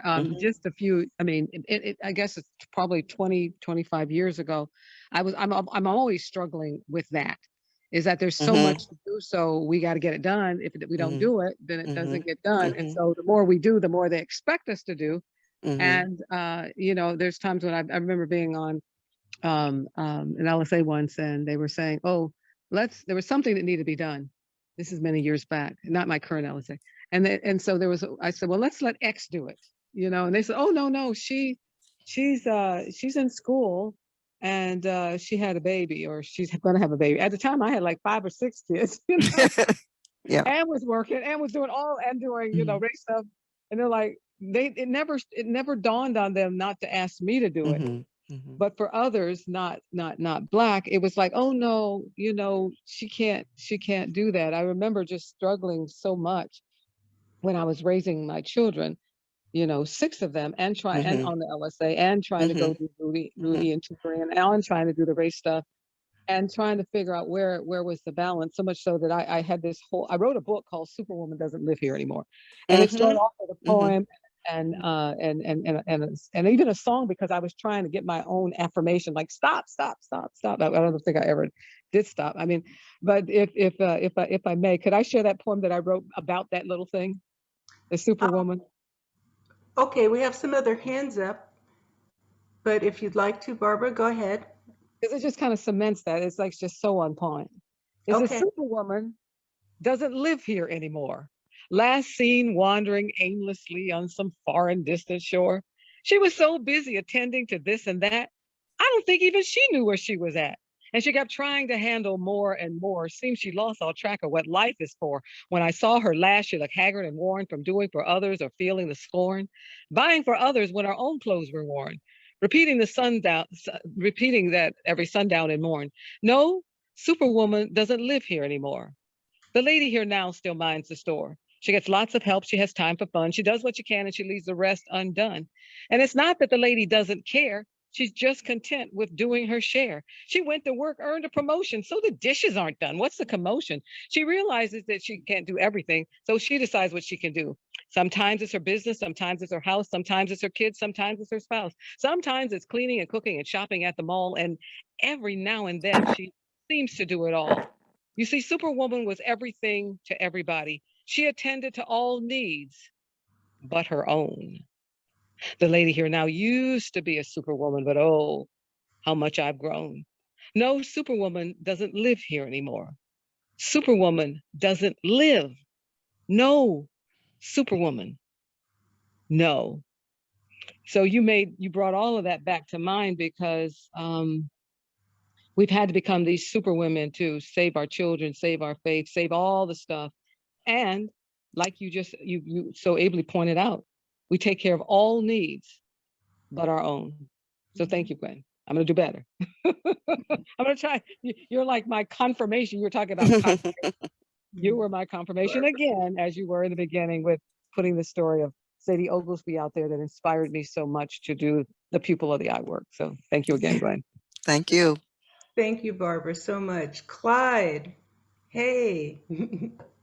Yes, thank you. I just want to thank Gwen, especially for mentioning Haley Queen, because I read about her in the book On Your Own Grounds, Madam C.J. Walker, and I mentioned it to Gwen because I was trying to figure out, what do we do with this story? It sounds like she was a spy, and I think she was a Baha'i, and because she was mentioned in Lights of the Spirit, right? Yeah. Yes. Gwen and I had that conversation. So thank you so much for bringing her up. And also just to say that I am so grateful that I'm on tonight and realizing the bounty that I've had, because I did meet Dorothy Champ. Probably she was maybe in her late 80s or so. I think it was at the souvenir picnic, which was held today in Teaneck, New Jersey. Before she passed away, she was living in New Jersey. So I did have it. And I was a new Baha'i when I met her, and I didn't understand exactly who she was. And then, of course, I was a very dear friend of Zilpha Matt Robinson. Probably a lot of you are friends with Zilpha Matt Robinson. And she came to New York to stay with her daughter when she was very, very ill. And then she was placed in the hospital. And then her daughter, Juanita, called me and said, I think you should come to Queens. I think Mom is ready to go. So I rushed to Queens, and I was at her bedside, and she asked if I would chant one of the hidden words. So I chanted the first hidden word. And by the time I returned home, maybe an hour later, she had passed. And I'm still in contact with her daughter, Nita. So I just wanted to share that, and just feeling really blessed that I knew these amazing women. And thank you so much for bringing them to all of us tonight. It's really beautiful. Thank you. Thank you. Thank you, Clyde. Good to see you again. Angela Forrest, I saw your hand up, but then I saw it go away. Did you want to say something, Angela? Oh, I did.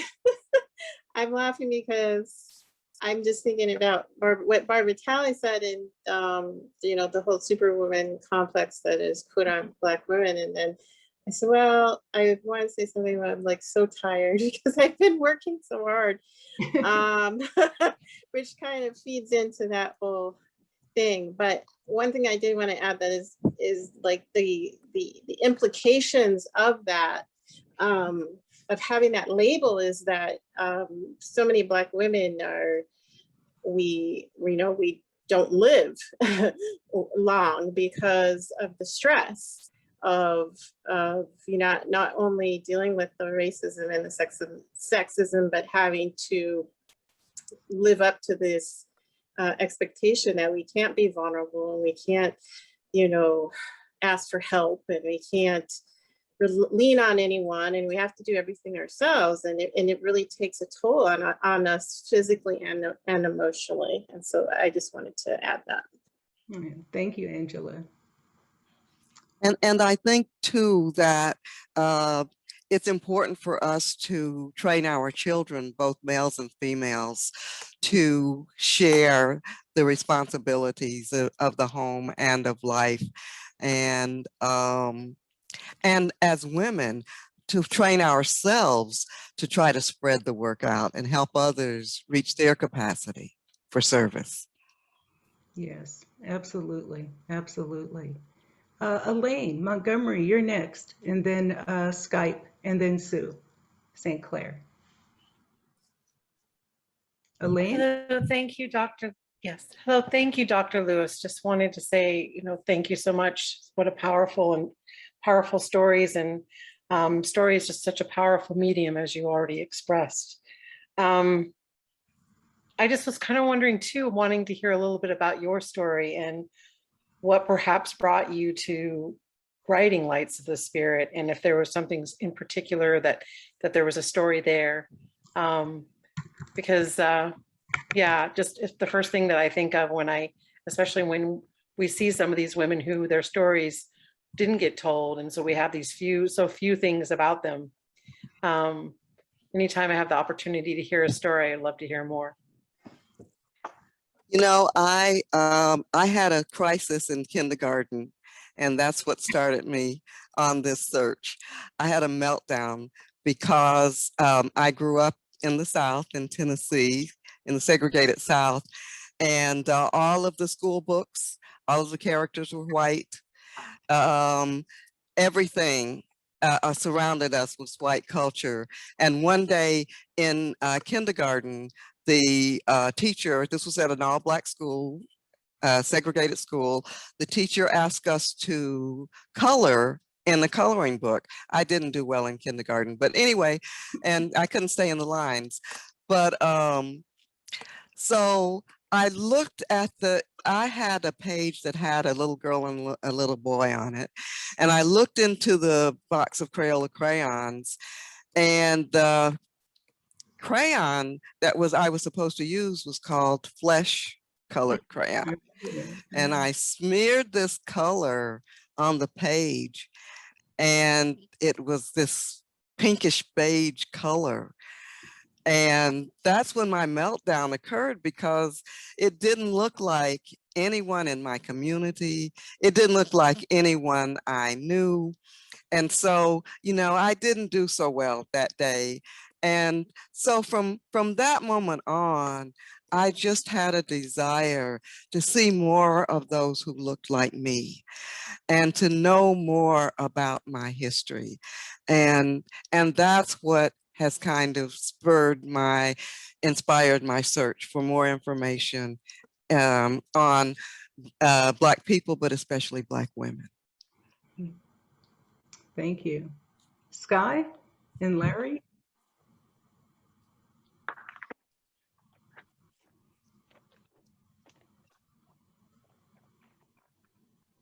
So kia ora from New Zealand.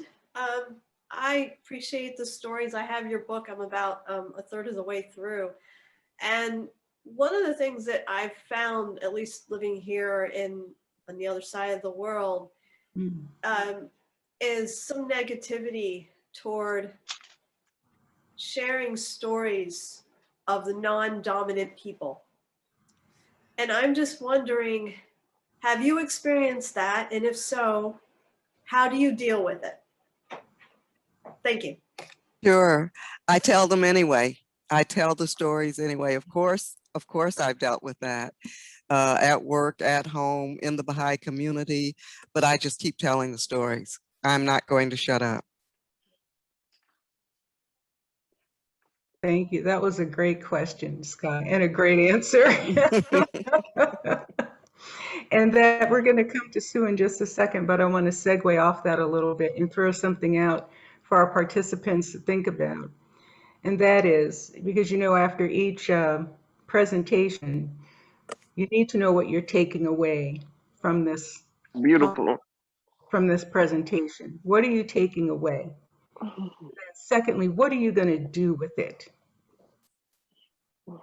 What are you taking away, and what are you going to do with it? Is it just going to be for yourself? I'll get Gwen's book and read it and I'll check it off my list. Or are you going to share that information with somebody? Is it going to help you? And let me ask that question, raise hands late, on the thing later. But how would this information that we've gotten here today, how will this help those who are Baha'is here in the room? How will this help you connect and establish relationships with people in the African American community who are maybe interested, or you want to share the faith with? How is this going to help you? Okay, so Sue. Well, okay, you presented a challenge that I'm not going to respond to at the moment because I have something else I wanted to say to Gwen. Good. This was an amazing presentation, Gwen. And, we keep hearing these stories and sharing these stories. And I think all of us are starting to share these stories of those who've gone before us. But the way in which you shared it, the context in which you placed these women, and yet what they accomplished. And I think that I'm sure that they had to suffer because of the time that they were living. Yes. But I always want to think about what they accomplished. And I know you couldn't give the whole story about all of them, but you were able to share a little bit about what they accomplished. And I know Eulalio Bobo, I had heard things about her. I never met her, but she taught the woman that I met in Liberia, Mama Sanders, Eloise Sanders, came after, the person that you said went to Liberia. Mavis Nyman and Vivian Wesson. Mama. In Liberia, they call her Mama Wesson. Mm-hmm. And then I didn't meet her because I came after she had left. Mm-hmm. But Mama Sanders was the one that came. And Eulalio Bobo taught Mama Sanders. Oh, wow. So it's like these connections that as you do the research more and more, you find these connections between these women. And it's become such a wonderful tapestry of those who've gone before us that we can draw on as we're doing our own work. I just wanted to say thank you and to share that little bit. Thank you. Always I'm thinking about Sherilyn. I'm always thinking about how to use what I learned, not only in my own life, but also to use it in whatever I can do in service to Baha'u'llah. So thank you. Thank you. Oh yeah, I know you do. So that was a question for everybody. That was the big one, at least my big one anyway. Thank you, Sue. It's wonderful to have you here tonight too. Okay, we have Elizabeth Hannah? Hannah, that's right. Hannah. And I have a question, and actually an inspiration from tonight. And I don't know whether Gwen remembers me, but when we were in Dayton, Ohio, we used to walk our babies. Yes. Yes, I remember. We've switched strollers because that's right. Our babies were different sizes and couldn't fit into the strollers. So yes, I do. Yeah, they're all in their 40s. But what was really inspiring to me was it Dr. Robinson who got her PhD at 78? Yes. I've had my PhD way before that, but I have been putting off what I want to do, which is write about race amity and the oneness of humanity for teachers and parents, and how you integrate all of that together. And between the quotes on intellectual curiosity and being 78 and I'm 74, I said, this is it. So I'm going to dedicate my book to her. It's never too late. That must be true. You know, a lot of the early African-American Baha'is actually pioneered late in life. And so, I mean, I think those are very fitting examples for all of us. Richard Thomas, who's a good friend of mine, told me that I would write my book by the time I was 80. Good deal. Good deal. 6 more years. It was wonderful talk. Very inspiring. Thank you. Yeah. Okay, next up we have Layli Mapayan, who's in the house today. Well, I gotta tell y'all, there's a powerful woman in this room today. A whole bunch of them right up here, along with Gwen and Layli and Barbara and Sue St. Clair. They're all in that group in my eyes. But Layli has found something that she'd like to share with us. Layli? Thank you, Gwen. First, I just want to say how much I loved your presentation, because all of the people that you talked about and all of their sisters that you didn't have time to mention are the people that quietly inspire me in my walk in the faith every single day. And, I'm so appreciative of the work you've done historically, and to pull out that together, publish these books. And when I think about follow-ons, even though I'm not sure I'm the one to do this, I think, how can we translate these stories also into children's books? I know there are some, but it's good for young people to also have an opportunity say that too. to learn about these different people. But that's not why Sherlyn brought me on. I actually, when you talked about Creadell Haley's singing, I grew up listening to Fire and Snow as a young person. I learned all those songs, and I loved her song Baha'u'llah. So I found it online, and I wanted to play it. Sherlyn, did you say you found it, or you want me to play it? No, you go ahead and play it. Okay, I have it. Let me see if I can do this. Of course, Nathan may be back there looking for it too, because he's super fast. So if you have any trouble, Nason's probably on it. Okay, well, I found it in kind of a random way, but let me just play this little. Can you all hear it? Yes. It's just a little audio clip. The Lord of hosts, the Lord of hosts, the Lord of hosts. Baha'u'llah, Baha'u'llah, Baha'u'llah. The Spirit of truth, the Spirit of truth, the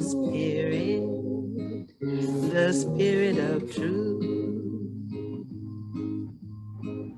Baha'u'llah, Baha'u'llah, Baha'u'llah.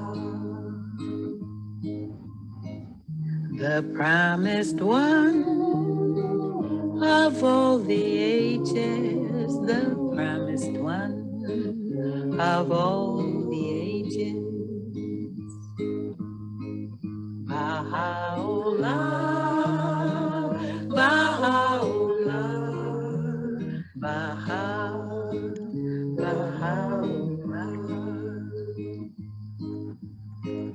The glory of God, the glory of God, the glory of God. Baha'u'llah, Baha'u'llah, Baha'u'llah, Baha'u'llah, Baha'u'llah. Very nice. Thank you. Thanks. I love that song. Yeah. And if you have a link, I know I'm going to be asked for it. So, I'll be so if sure you have a link, if you could put it it. in the chat, or if someone else has found one, that would be great. And it's on YouTube, by the way. Okay, So, perfect. yeah. Okay, awesome. And also, I just want to say quickly that I think the Publishing Trust is looking for African Americans who are interested in writing children's book based on historical figures, Black historical figures. So keep that in mind. Good to know. Do you know who they should contact at the Publishing Trust? I can send that. I don't know. I don't have the information right at hand, but I can send it to you. Okay, that would be great. That would be great. Yeah, it would be good to get that out. That's wonderful. Where is she? Elizabeth. Elaine, you had your hand up, but you took it away. Did you change your mind, Elaine? No, I just felt, I knew I already talked, so I wanted to go. There's a chance to speak, but I just, Okay. the only thing, I was just going to answer your initial, your other question. But so maybe others would like to have their questions first, and then I had a follow-up question for Dr. Lewis. All right, great. That's wonderful. Okay, so we have Robbie Hall. Hey, Robbie, how are you? Robbie, you're on mute. And we lost your picture. There you go. Can you get off mute? I see you working it. Okay, you're good. Wow, I'm just so thrilled to be here in this particular order. Thank you so much, Mother Gwen, for sharing so much wisdom with us today. And Cheryl, thank you so much. And Barb, everybody, I know a lot of you, and I feel just like such a good brown Baha'i, because it's almost 3 years that I've been a Baha'i. January will be my 3rd year. And I just can't believe how I am just finding myself when I'm meeting with the pupil of the eye community. So I wanted to share what a response to what are we going to do next. I have a suggestion about what we're doing next as artists. 24 Black artists have gotten together to release 25 songs with the help of Tough Gong International, Bob Marley's record label, to distribute it all around the world. And each one of us are a teaching artist, as well as pretty proficient musician, Grammy winner, all sorts of parts of the diaspora that we are, with these songs that are just amazing for families to share. I'm trying to find a nice fit for the prayers for children and some of the songs, but however it fits together, it fits together. So if you all would please find this music and share it with any family that you can that needs to have some Black information of rhythm and storytelling and everything that we represent. And I brought it up at the meeting that we did on Zoom yesterday, that I told everybody that I'm doing book 9 and book 13, and I want to tell you about something that I've learned about how important we are as the pupil of the eye. And everybody was like, preach it, by the time I finished talking about it, because I was just so excited to say, like, we are doing exactly what Abdu'l-Baha, Shoghi Effendi were talking about. We've organized during this pandemic to create something that would help the world, help families, music. And I think that the more that we can do that, the better it will be. And I will reapproach the group again and speak to the women in particular and remind them about this talk and what I've learned about these women that you've shared with me, so that I can put some fire under people and get this out. Because, music is an easy way to knock on somebody's heart door. Their mind door can just open up when they're like, oh, you're singing about a family reunion or a barbecue? What? Oh, man. Yeah. We're singing about all sorts of stuff. We have we have every part of the diaspora in this music, and at least half of us are women. So I am so grateful to be in this number. Thank you, Saints, for helping me get through. And I will see you soon. It's One Tribe Collective, if you want to find it. It's on all the social media, not social media, but all the digital platforms. It's streaming.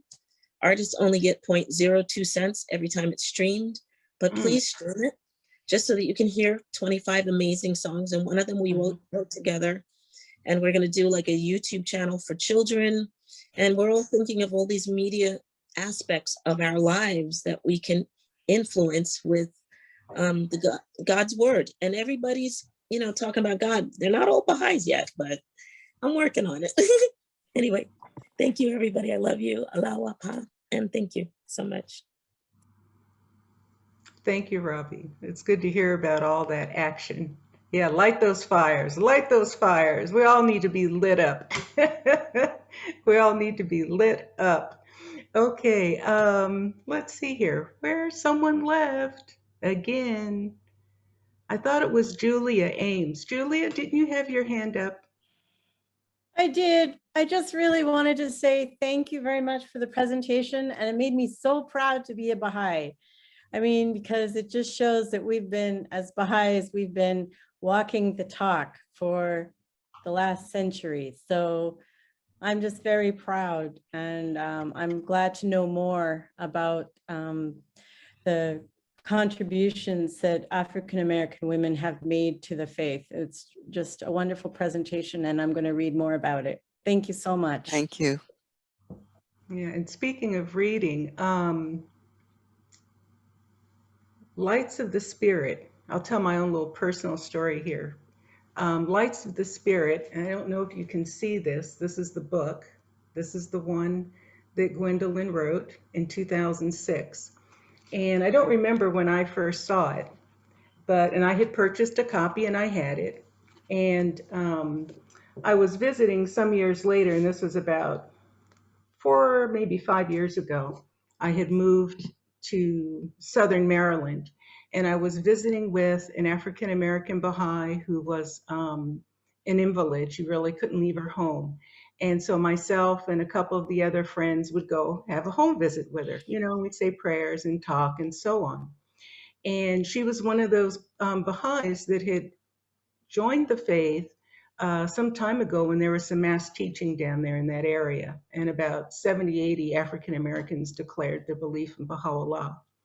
And she was one that had continued to stay active. And so, but she really didn't have, you know, many resources, right? You know, she wasn't connected on the internet, you know, or any of these other things. And so the second time we went by, I said, I'm going to bring this and share this with her. And I started reading to her the passage, the section describing how Rahia Kanum talked about and praised the pupil of the eye. And I almost can't even say this, because as I was reading that out loud to her, and I'd read it before, you know, it's like, okay, I'm a pupil of the eye, you know, but as I read this to her, I cried. It hit my heart to say those words out loud. And even now it hits my heart. How important that is to people of African descent. When we know this, when we start to really know what that means. And so I'm pointing out the book for 2 reasons, not just to tell my story, but I have a larger point, which is if you're unfamiliar, and this is particularly for non-African American Baha'is here in the room, if you really don't know what Poti or pupil of the eye means, start with this book. Start with this book because it tells you. And it's a beautiful literary work as well. So I wanted to say that. Okay, so Sue, you're up again. I'm sorry. I'm No, sorry. fine. Go ahead. I just, you know, when I look at Gwen, she is always so calm. Mm-hmm. So, I mean, I don't know if she's relaxed, but she always appears so relaxed. That's and silent until she has something that she really has to say. She just, it's almost like she's Native American instead of Bahai. And I was just sitting here watching her, and I was thinking, I was listening to what everyone else is saying, and I wonder how you take that in, or do you just let it just go? You know you're doing your work, but you don't have to hear all of this. No, my brain is. Go ahead. No, go ahead. No, I wanted to say something else, and it was something. It was what you said about the publishing trust wanting Blacks to write stories for children. I didn't know that.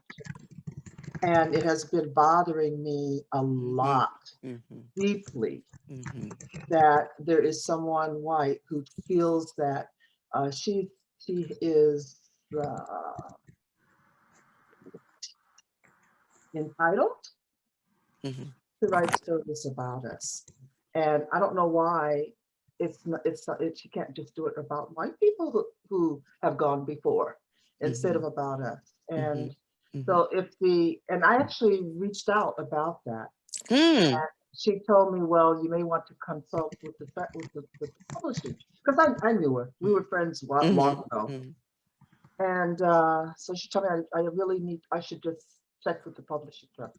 Because I said all that I'm saying here, I said to her. And I thought the publishing trust was supporting this way of doing. And the fact that you just said that makes me realize that broaden your vision, Sue. Think about this differently.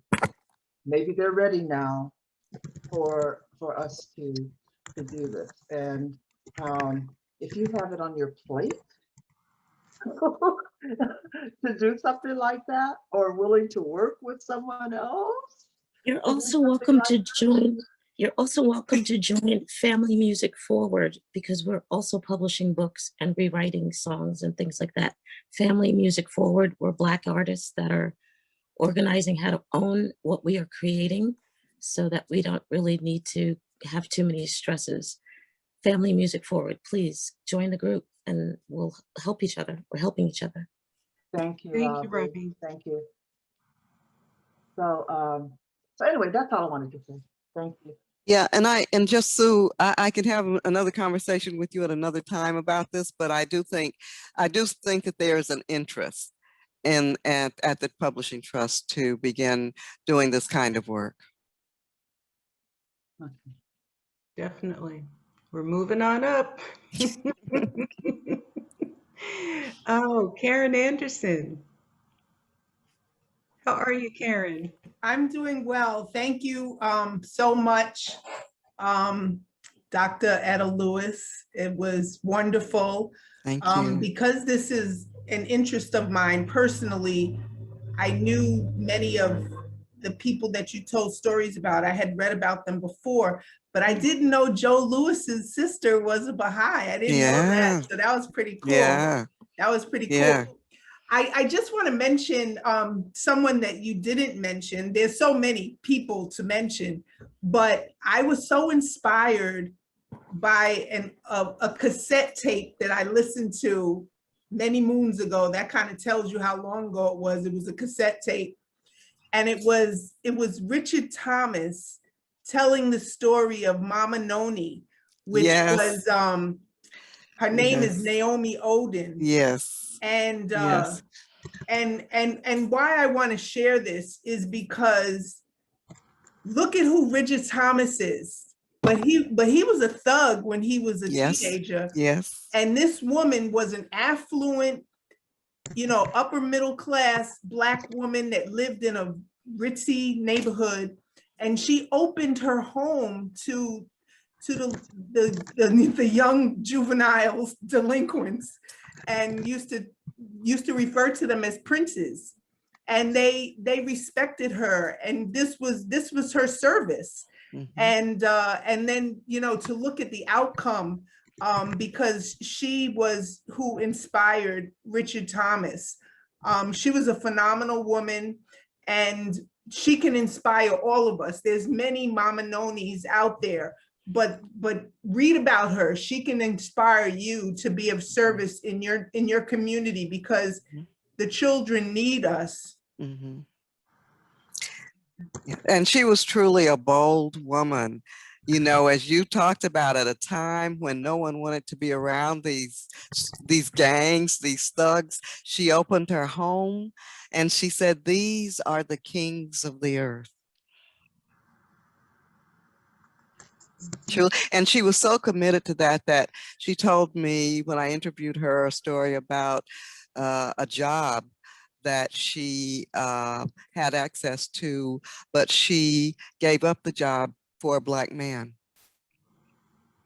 Yeah, she was truly, Abdu'l-Baha says, "Look at me, follow me, be as I am," and how he gave his last to the poor.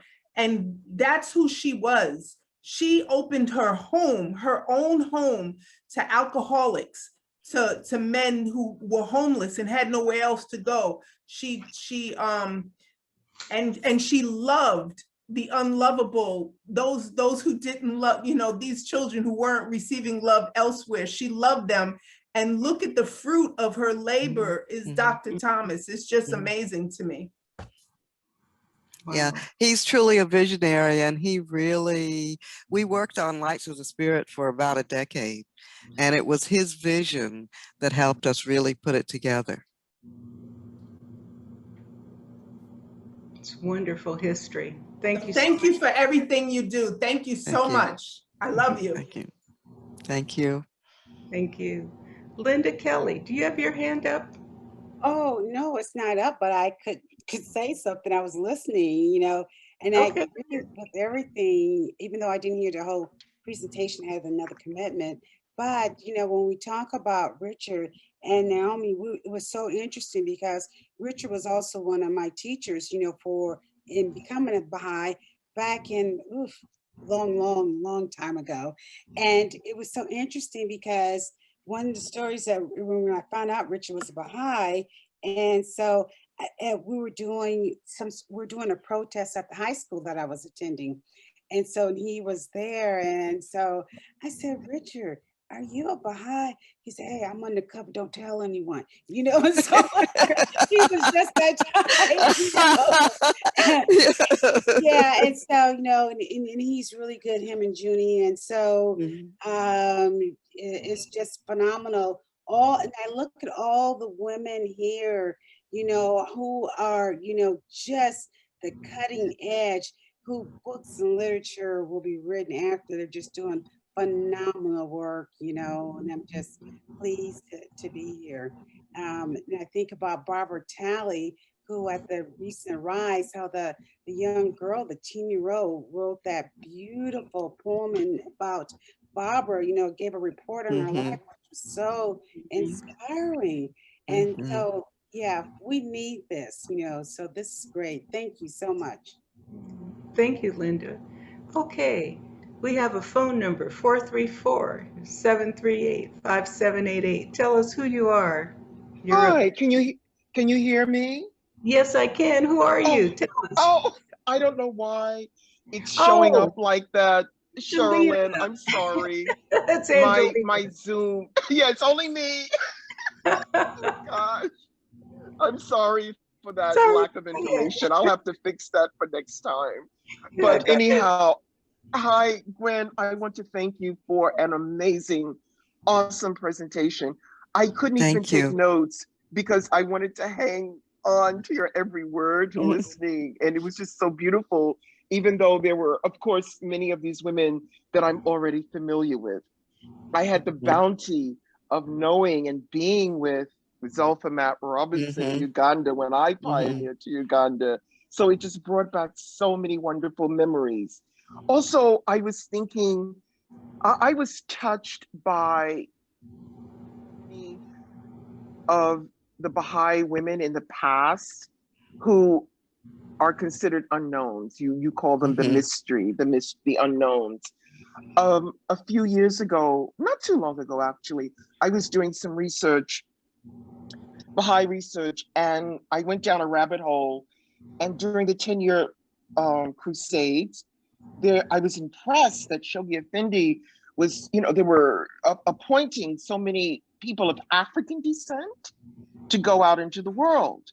But then when I looked up their bios, their burials were unknown. We don't know where they're buried. We just know their names. So I don't know if because it's the places that didn't have the infrastructure to keep that information, or records were just lost. So a thought has come to me moving forward to now in your presentation and the women who knew other women, that oral narratives and stories that we're telling now can help, possibly help as a trail. Like somebody knew somebody, you go to that person, did that person know one of these unknowns who are no longer living? So it's that idea of doing that investigative forensic research. It's really forensic because you're just going on hearsay and oral narratives. So my question is, do you have any plans to do further research on the unknowns, particularly the woman that you mentioned who was unknown? What was her name again, please?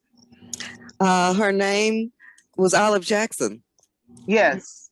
Mm-hmm. But you must know something about her, you know, that where she was, where did she become a Baha'i? Well, actually, no. I mean, I've searched and searched and searched, and like I was saying, that these two young women, Gora and Walker, have put in some really serious research and have come up with some additional information. And, you know, as some, I think for some women, we're going to find more information. And unfortunately, for some women, we may never be able to have a complete image or idea of their lives. But, you know, but these are things that can be projects in local communities, in summer schools, you know, where we can all do that kind of research on like one person from our area. Yes. Well, Olive Jackson was in Virginia? She New was York she was City? born in Virginia, but Right. but apparently, and it's not clear how she got from Virginia to New York, whether her parents moved there, the family there, or whatever. But as the Walker and Gora found out, she was there by the time she was about 18.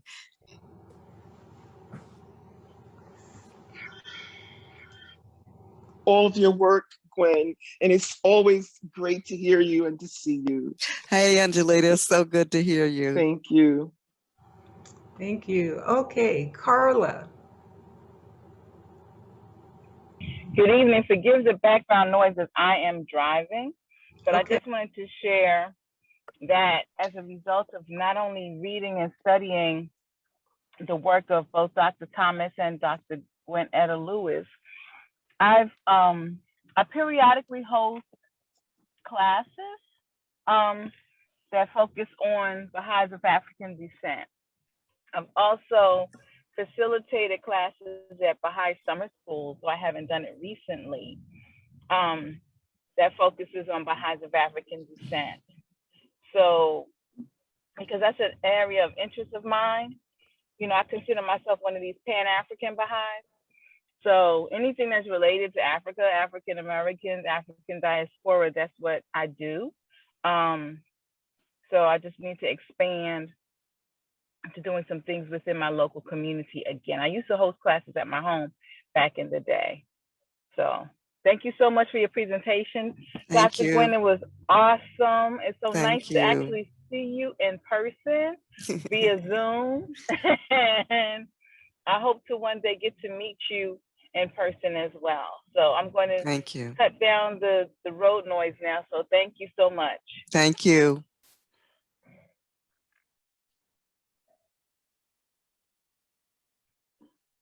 You're muted, Sherilyn. Only did it once. Getting back in the groove again. Okay, I'm skipping a couple of people who have already spoken because we have some new folks in the queue here. So Carol Mansur and then Laura Ware. Carol? Hey, Gwen, every time you do presentations about Black women, I just soak it all up. And each one I just get deeper and deeper into it. Wow, that was amazing. You mentioned a movie about Olive Jackson. How do we see that?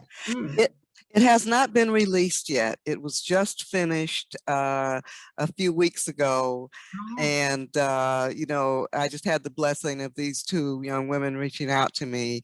And so now they're consulting with institutions to find out where to place this film. Okay. And is there a way we can support them? Like, do they need any additional funding? Or because I mean, I want to see more of these. I haven't seen this one yet, but I know I want to see more of these.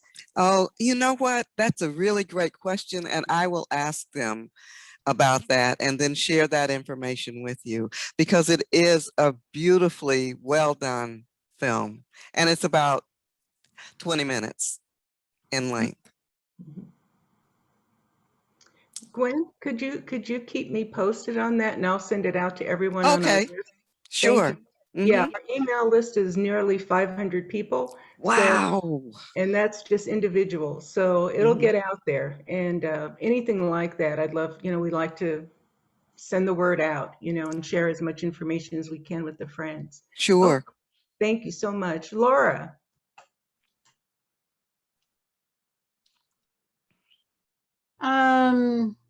Two things. I wanted to thank our readers very much for reading in the devotions. I appreciate it.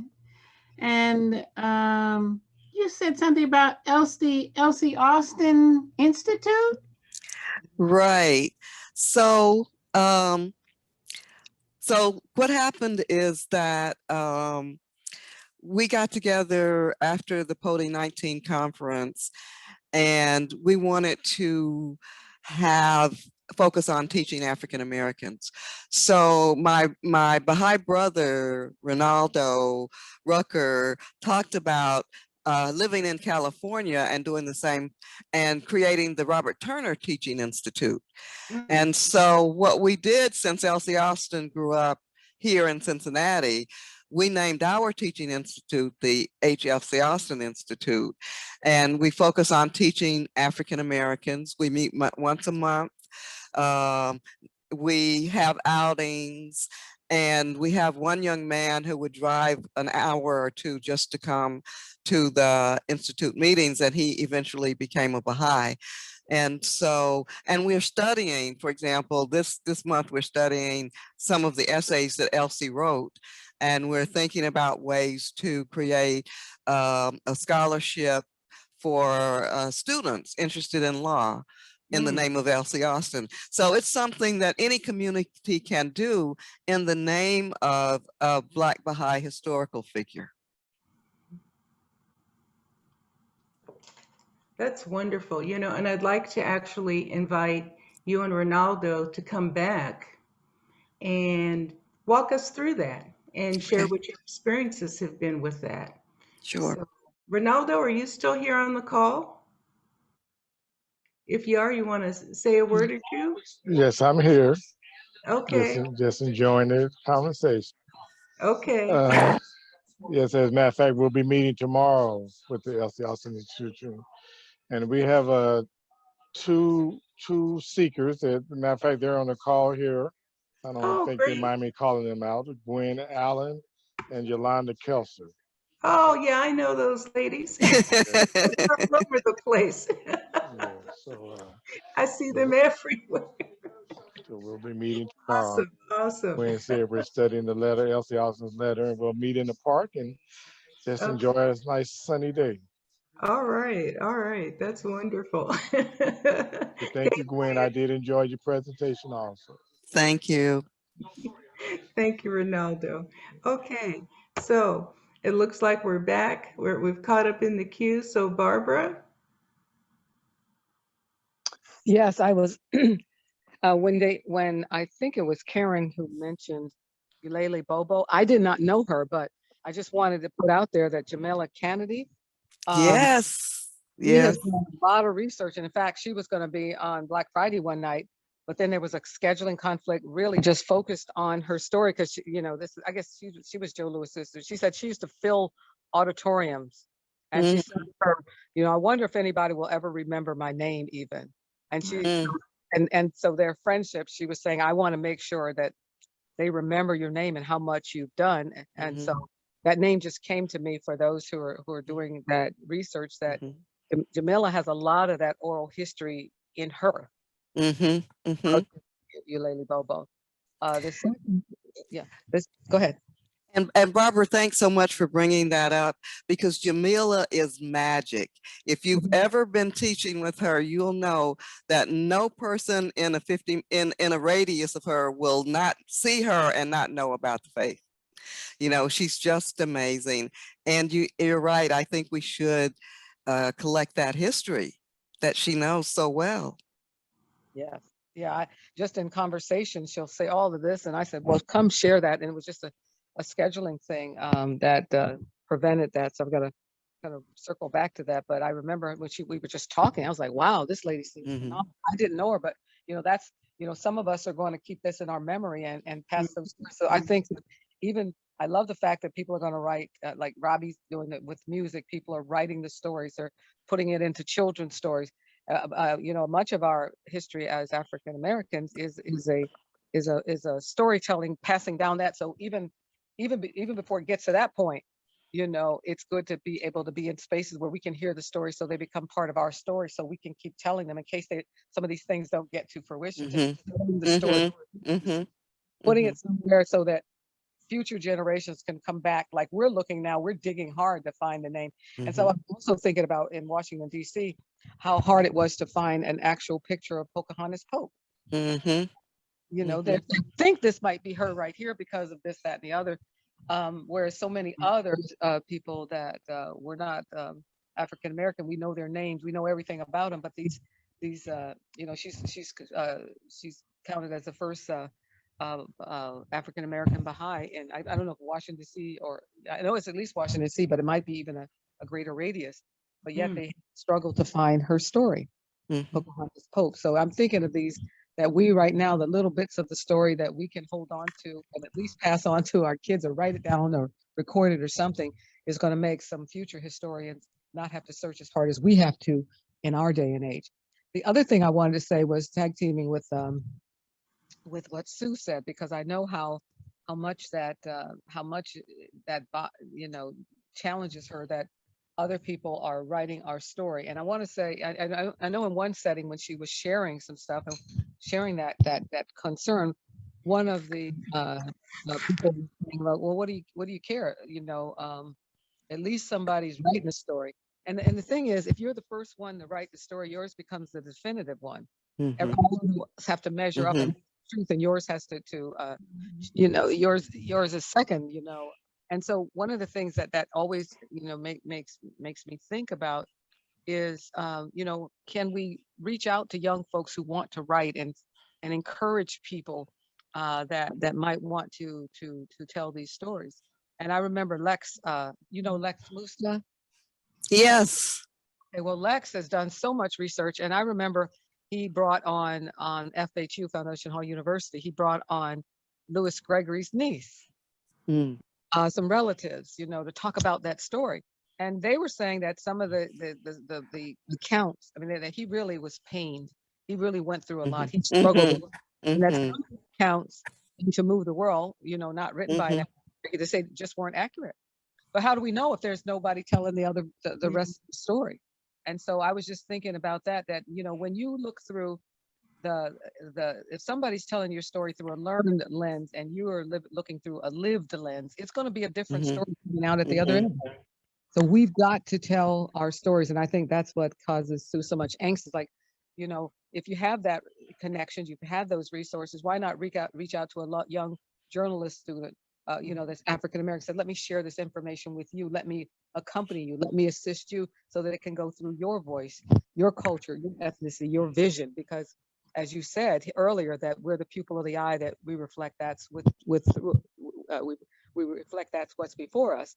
And you, the light of the spirit, shines through us. We do have that keen vision. If we listen to Dr. Nichols, he said we intuit. There's some special gift that we've been given. And so anything that filters through us comes out a little bit different than going through people who are just looking at us through their learned lens and not a lived lens. Just wanted to throw those out there. Yeah. Thank you, Barbara. Okay, Elaine.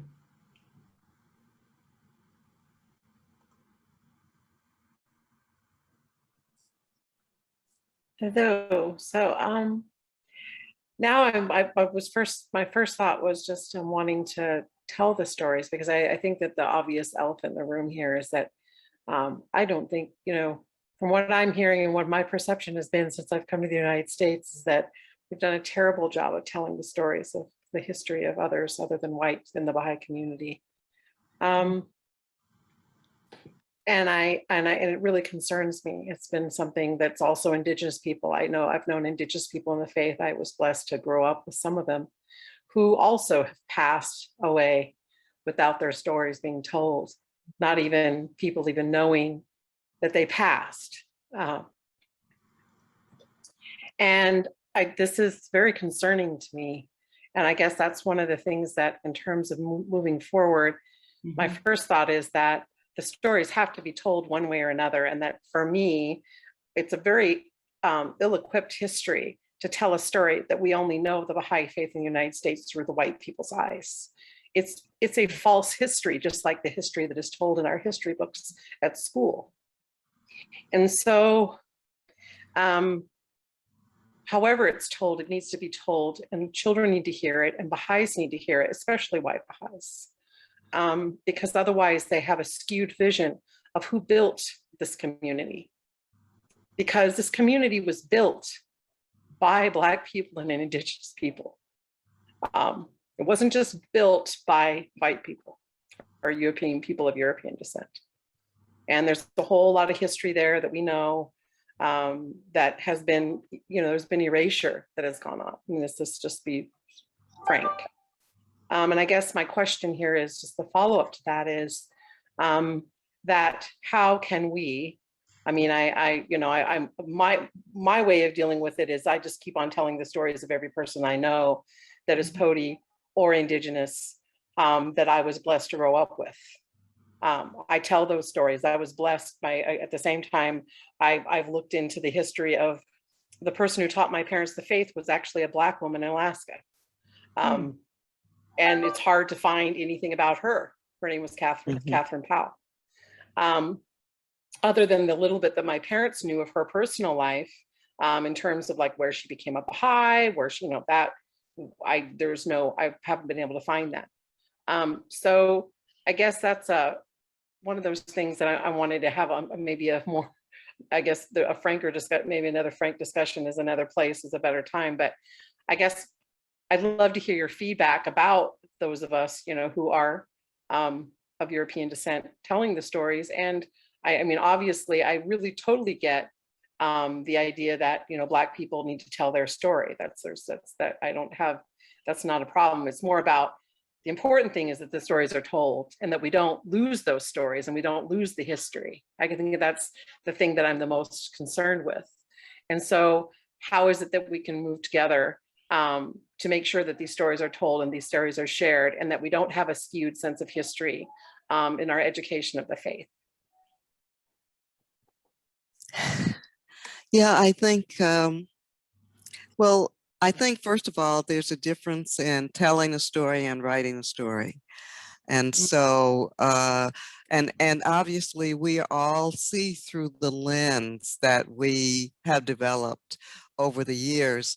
And so one thing I would say is for us to learn the stories, to be accurate in the stories that we learn and in the stories that we tell. And if we, and always ask for feedback, ask for questions.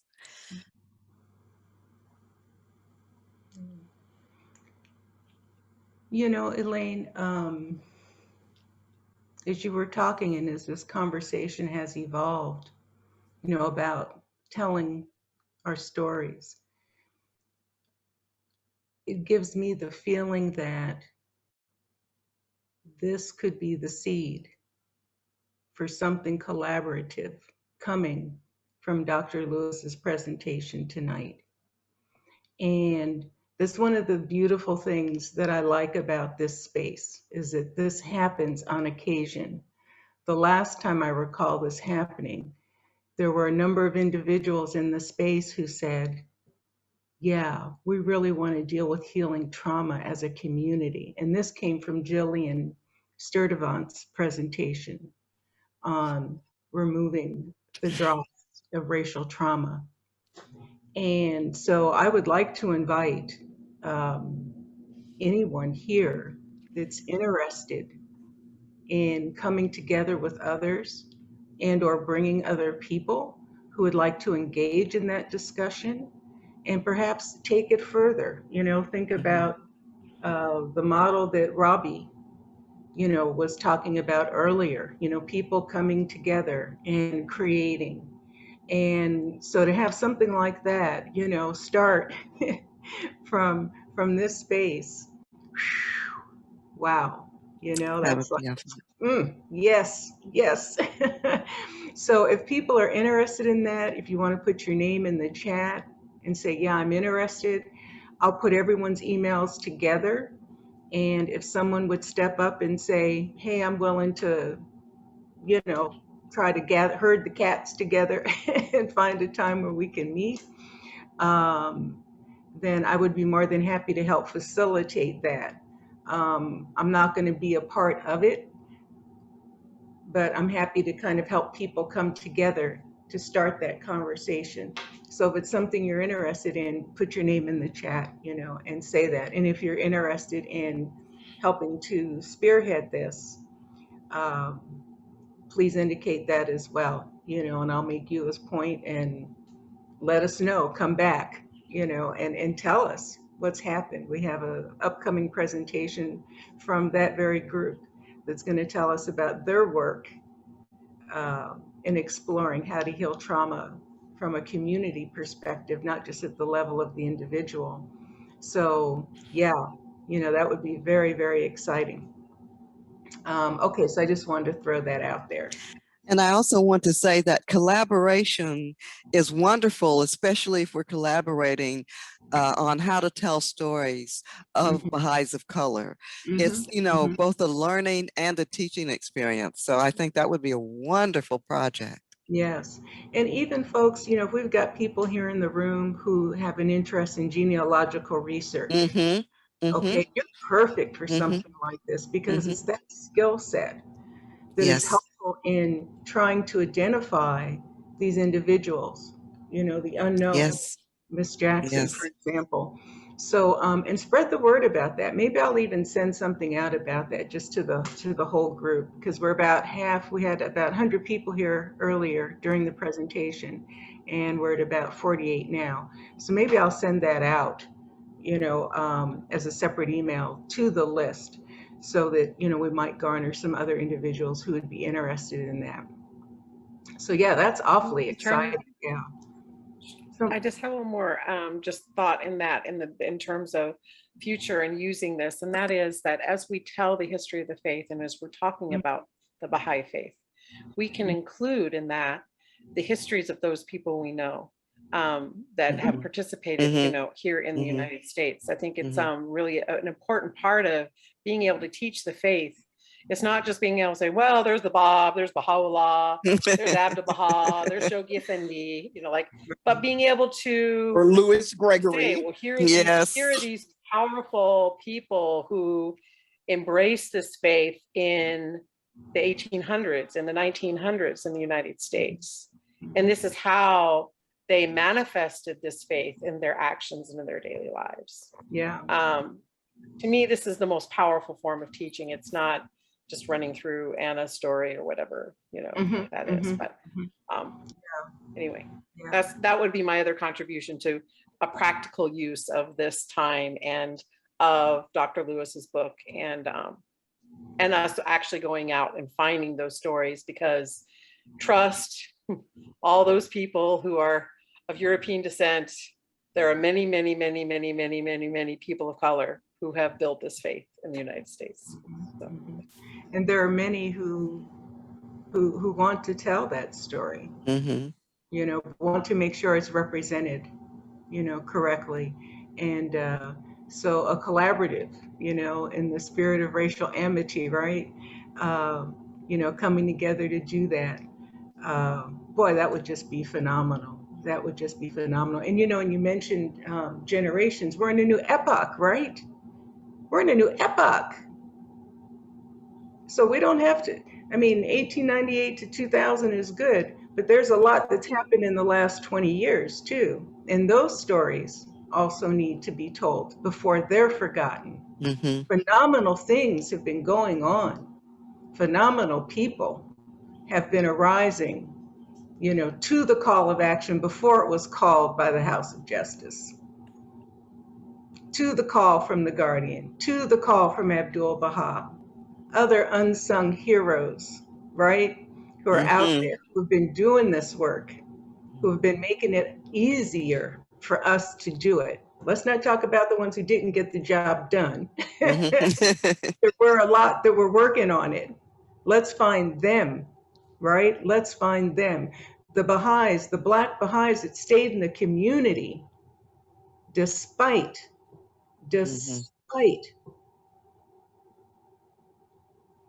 how estranged they felt by not being accepted. Those are unsung heroes. Those are dedicated servants. And all those that have taken up the double crusade and the twofold moral purpose. And that's who we all are. We're all working on something in here. No matter how small you think it might be in your own life, the fact that we're here listening with that humble posture of learning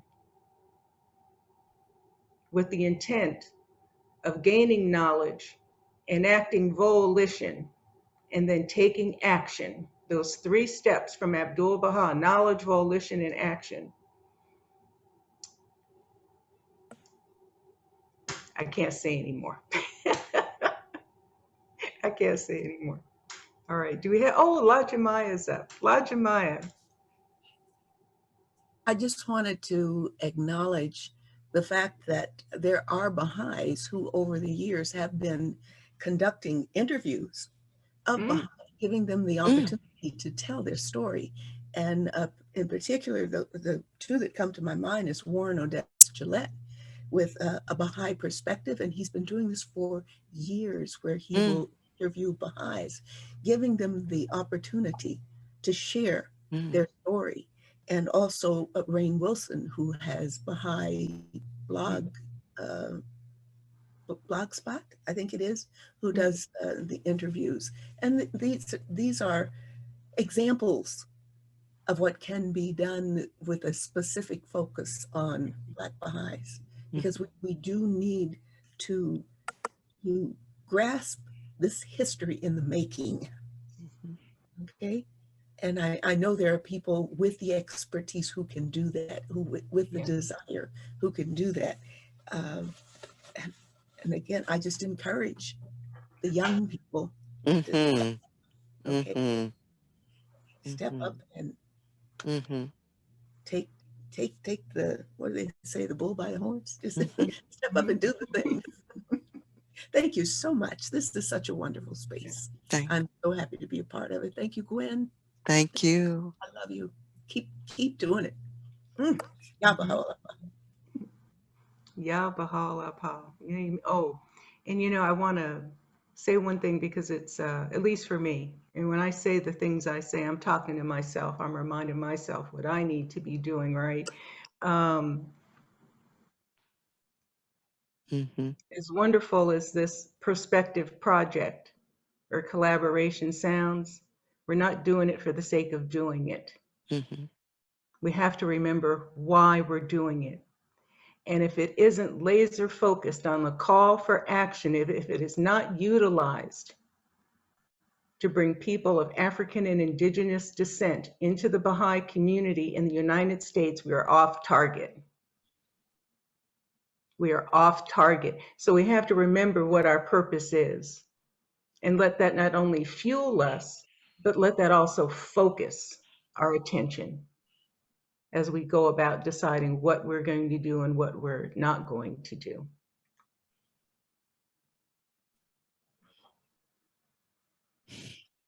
Oof. You guys blew me away.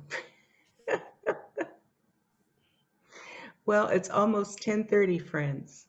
Oh, Julia's got her hand up. Julia. I just wanted to remind people that this is the year that we're celebrating the, what is it, the centenary of Abdul Baha's, I guess it's his ascension, and also the covenant. And so, like, for example, our region here, there's a cluster of 3 towns that are kind of close together that we've historically celebrated things together because we're small.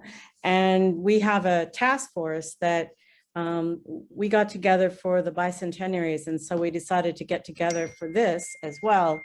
And so we're brainstorming ideas. And so listening to this, we did a lot of different brainstorming, how to work with kids and, maybe volunteer at a food bank, a lot of different things. But I'm just thinking somehow of maybe we could do an event that focuses on the African-American Baha'is in this area. Like, we'd have to do some research. I know we're close to Spokane, Washington, and there's a long historical community there.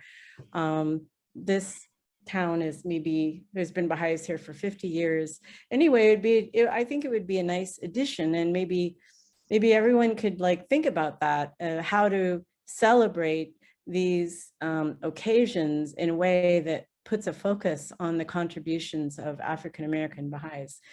That's what it's inspired me to do. So I just wanted to say that. That's great. Thanks for sharing that.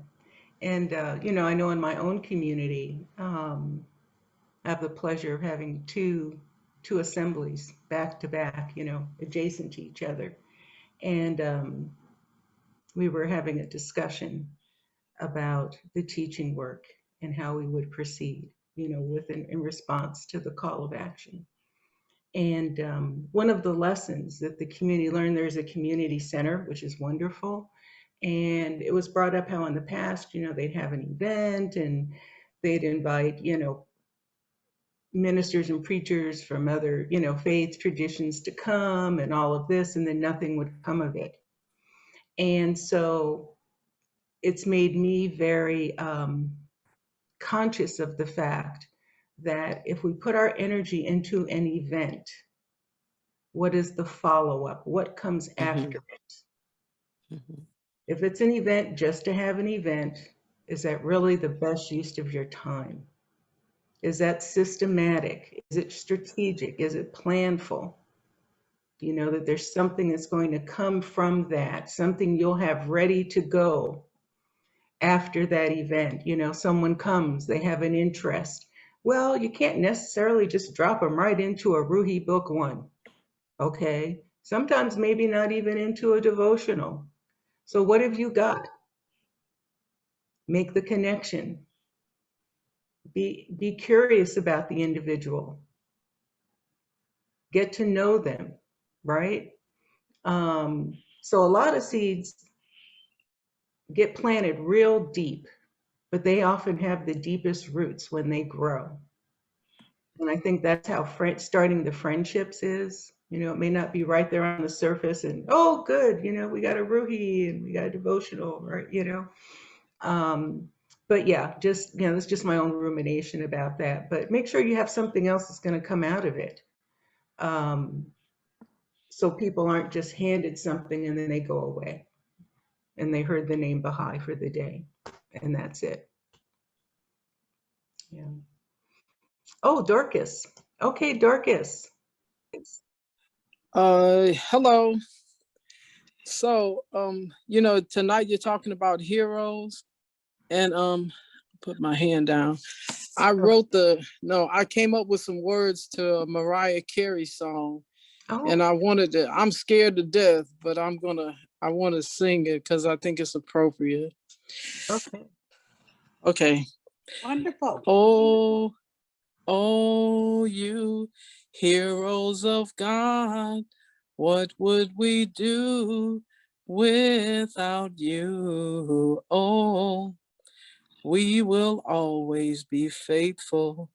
Oh, we will always be grateful. Heroes, oh, heroes, oh, please pray for us now. We need your help to carry on. Oh, for the love of Baha. Oh, for the hope of the world. Heroes, heroes.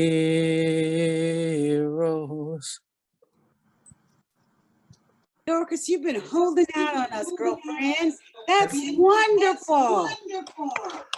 You've got to record that, Dorcas. You got to record that. You got to send us the lyrics you wrote. Somebody in here in some other space can write that music out for you. Okay, and put your name on it. Well, that's sort of copyrighted by Mariah Carey. We recognize that's her melody, you know, we recognize that's her melody, but those are your lyrics. That needs Yeah. to be All shared. right. Aloha pa, everybody. Thank you. Wonderful Aloha pa. program. Please Thank do you. it, Dorcas. I'll make sure, you know, we help get that out. We've got an echo on you, Cheryl. I know, and I don't know why.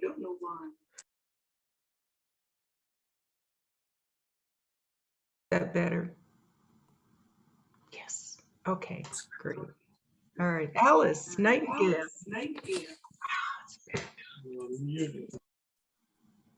I had a thought. You asked us to think of what we could do, and I'm in a new situation in St. Petersburg, Florida. And I walk to the store or go different directions in my neighborhood. And I saw an older lady sitting on a porch with a gentleman making barbecue. And you gave me a thought. I'm outgoing, so I'm sure I could pull this off. Just asking them, what is your ancestry like? How do you see yourself promoting or sharing how you got here? My landlady, I know, came from Albany, Georgia, and she was like 20, and she came to Florida looking for opportunity. This woman is 75 years old, has 3 condos to rent, and she lives here herself where I'm living. So I've been trying to connect these threads in my neighborhood. And I really appreciate your giving us the challenge so that I can think about it more. Knowing that, as you mentioned earlier, you read from Mrs. Eder Lewis's book, Dr. Eder Lewis's book, and it touched you and the person. So thank you for all those tips. I really appreciate it. It makes me feel like something can be done. And just like Julie Ames said, possibly we could have more people of color at the next Holy Day.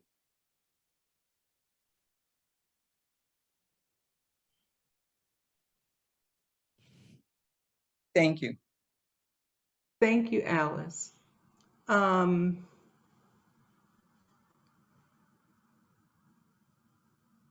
really appreciate your heart and your intention. And I'd like to share with you, and this is just me personally, right? Because not all Blacks think the same way, right? No more than anyone else does. But I'd like to share with you something to consider when you approach your neighbors that are out there barbecuing, right? Have you had any conversation with them already? Let me ask that question first. You guys know each other by name? No, but you know how that generation speaks.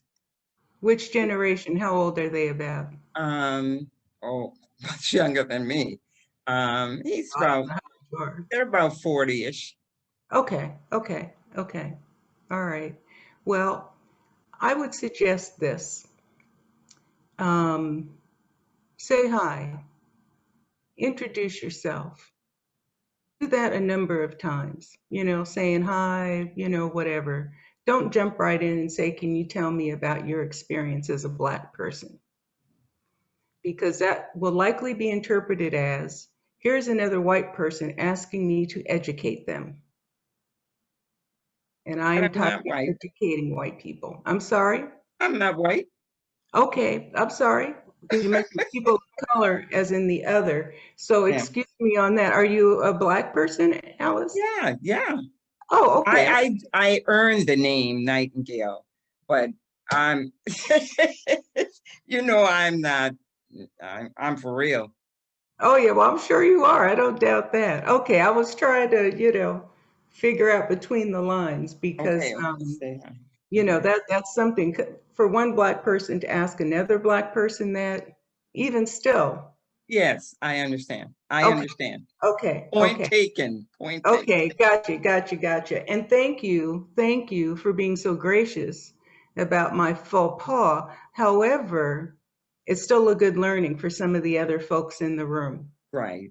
right? And how do we go about doing that, right? You want to honor, you want to, say, yes, I want to know about you, but how you approach that, you start with being a friend first, because when you're really a friend, people will tell you. That will open up to you. So I just wanted to share that. So does anyone else, Gwen, do you want to weigh in on that at all? Good No, advice. Good advice.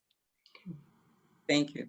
Yeah. Cheryl, I think that was on target. You're always so gracious. This is Angelita again, 434. I live in a neighborhood that is predominantly white, and it's only during the pandemic that neighbors have gotten to know each other, to say hi, to come out, in the streets, because, that's what people were doing last year, not going out with their children, out to the gyms or whatever, but bringing their chairs out and just sitting in the street because of the pandemic. And other people could come by.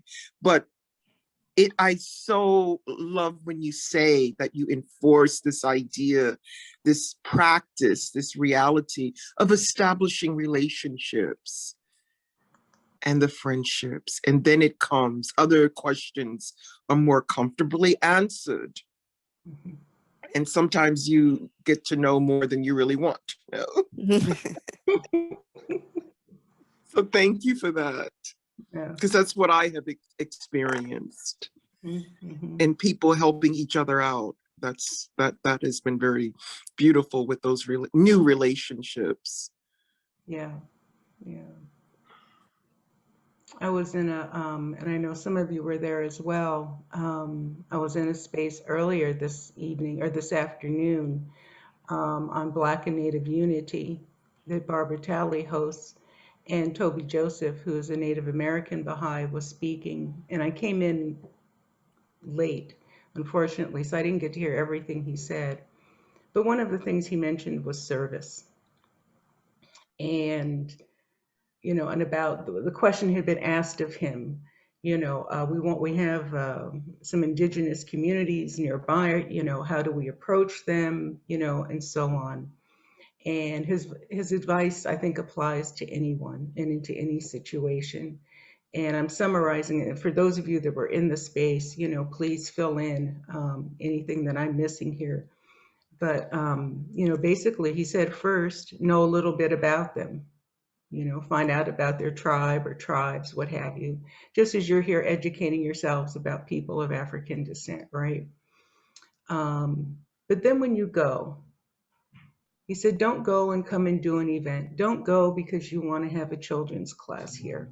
Because when that children's class stops or that junior youth group stops, you have created relationships and people, I'm trying to remember the word he used, people grieve when you leave. People grieve when you are no longer there.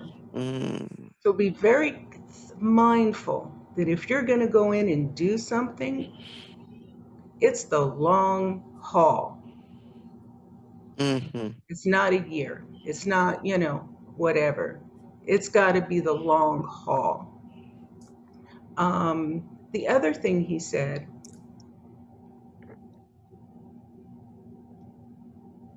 was to go in and ask, how can I be of service? And that actually, I think, precedes wanting to do a children's class or anything else. How can I be of service? Because that is where you can start to develop genuine relationships. They let you know what they need. You identify how you might help meet those needs. You collaborate. You break bread together. You know, you coordinate. You become friends, you know, what have you, and so on.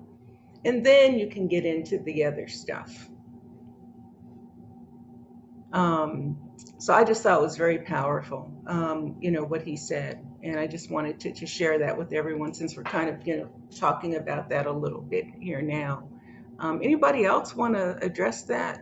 You know, what they got from that, or even if you weren't in that space? Or any questions? And, you know, I guess I'm on a roll here. Okay, that's something else that people need to do more. You need to ask questions. There's no stupid question.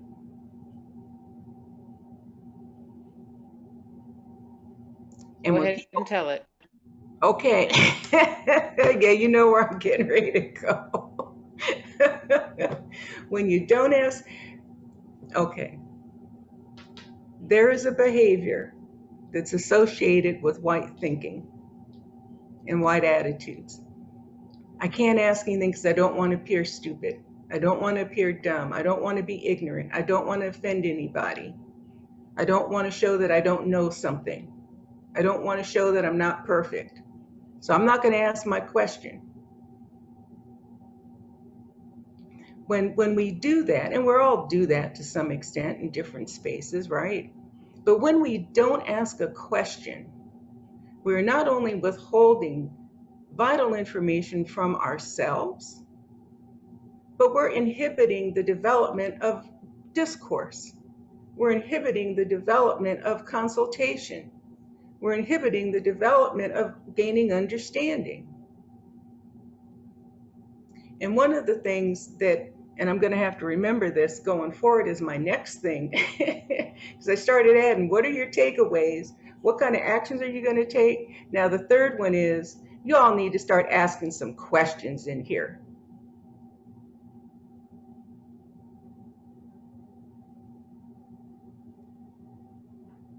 You don't always have to have something to say, right? An incident or whatever. But don't you have a question?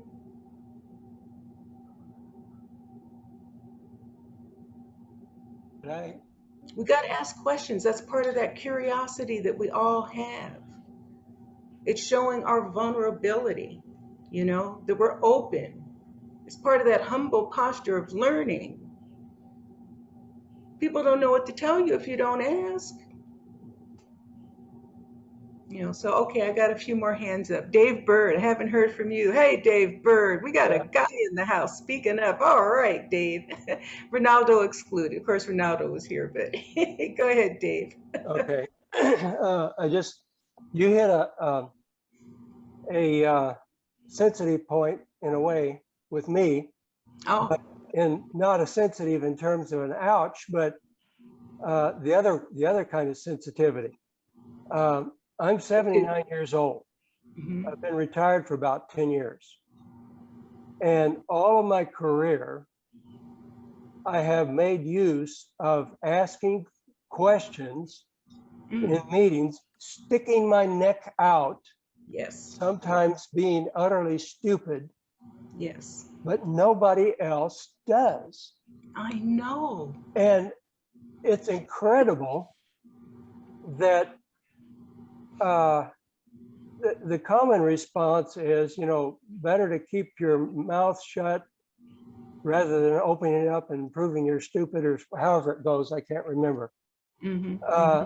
But I've never had to do that. I've never had to eat my words or go hide in a closet.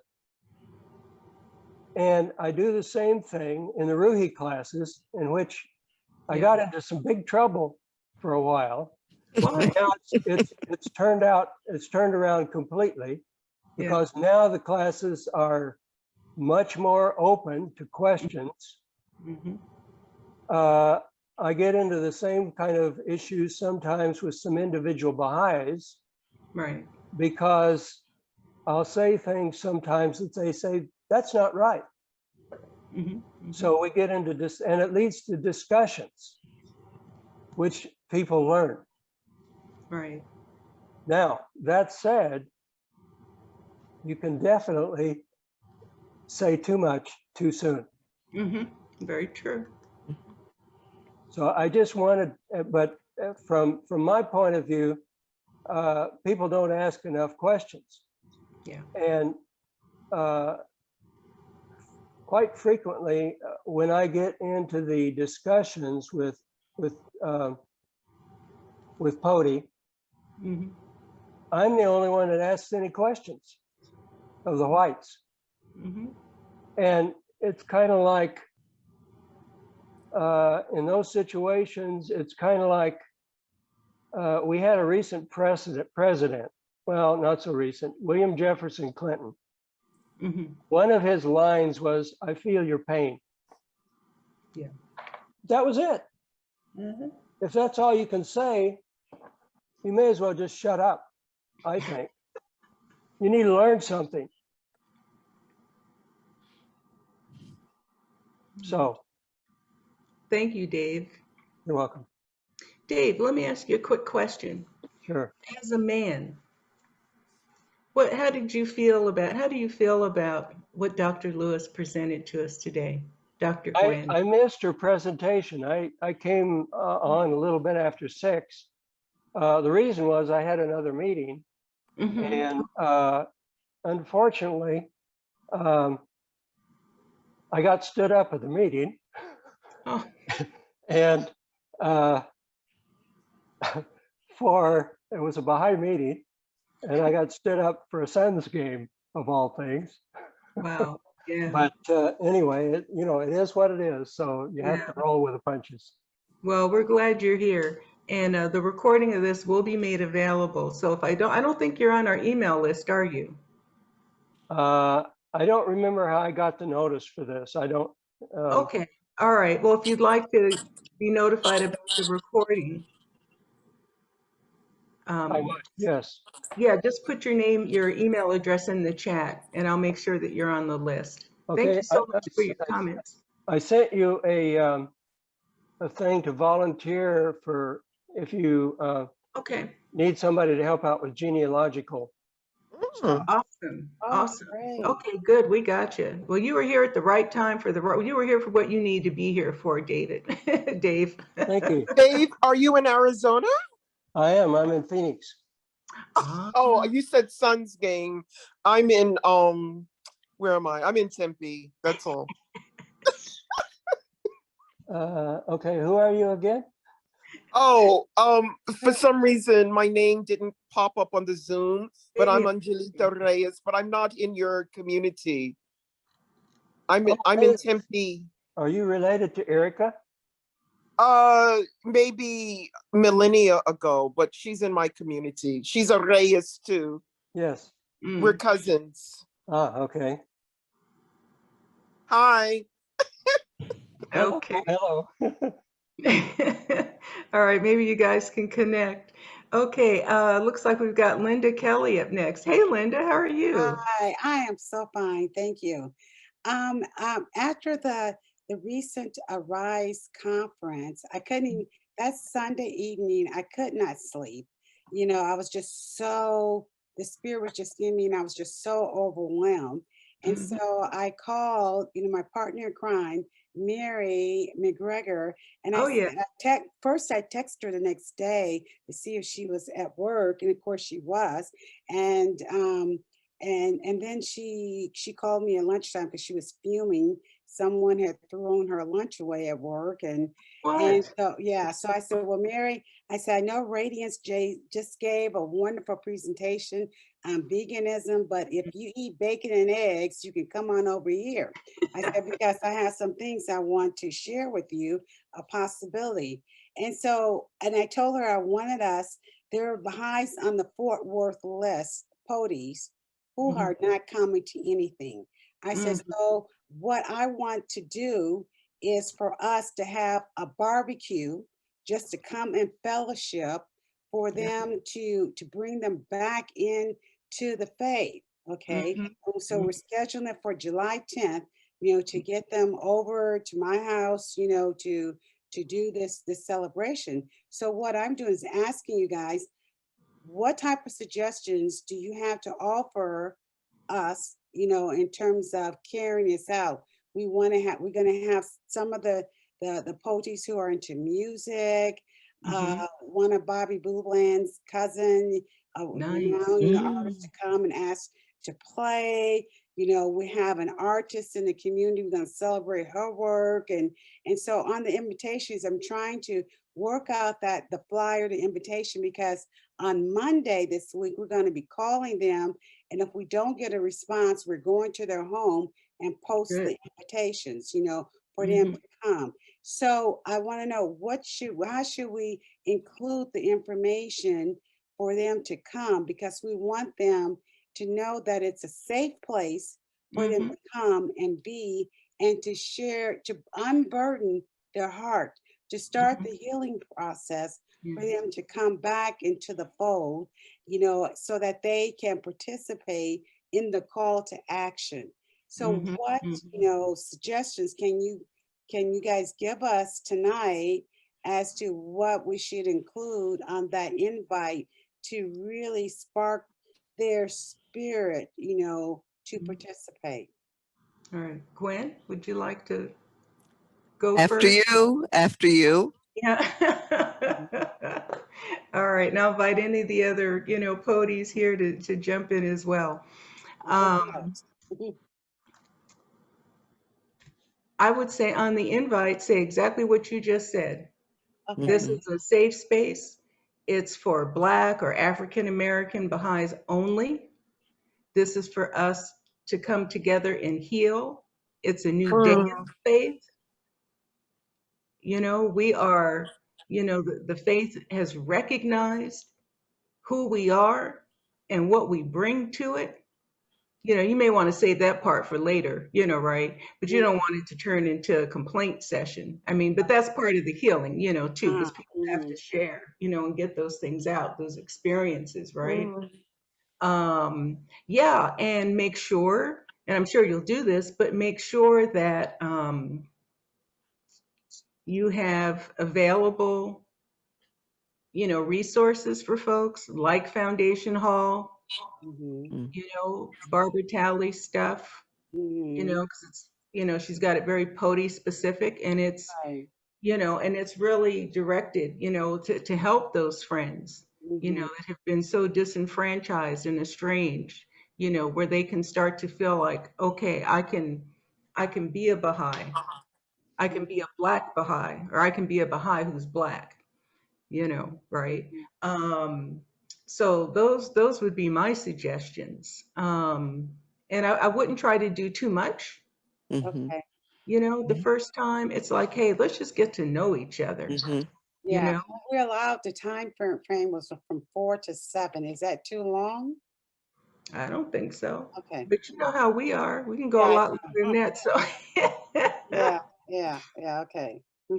so say if you want to eat, you better get here before 6, Right. or whatever. Okay. You know how we do.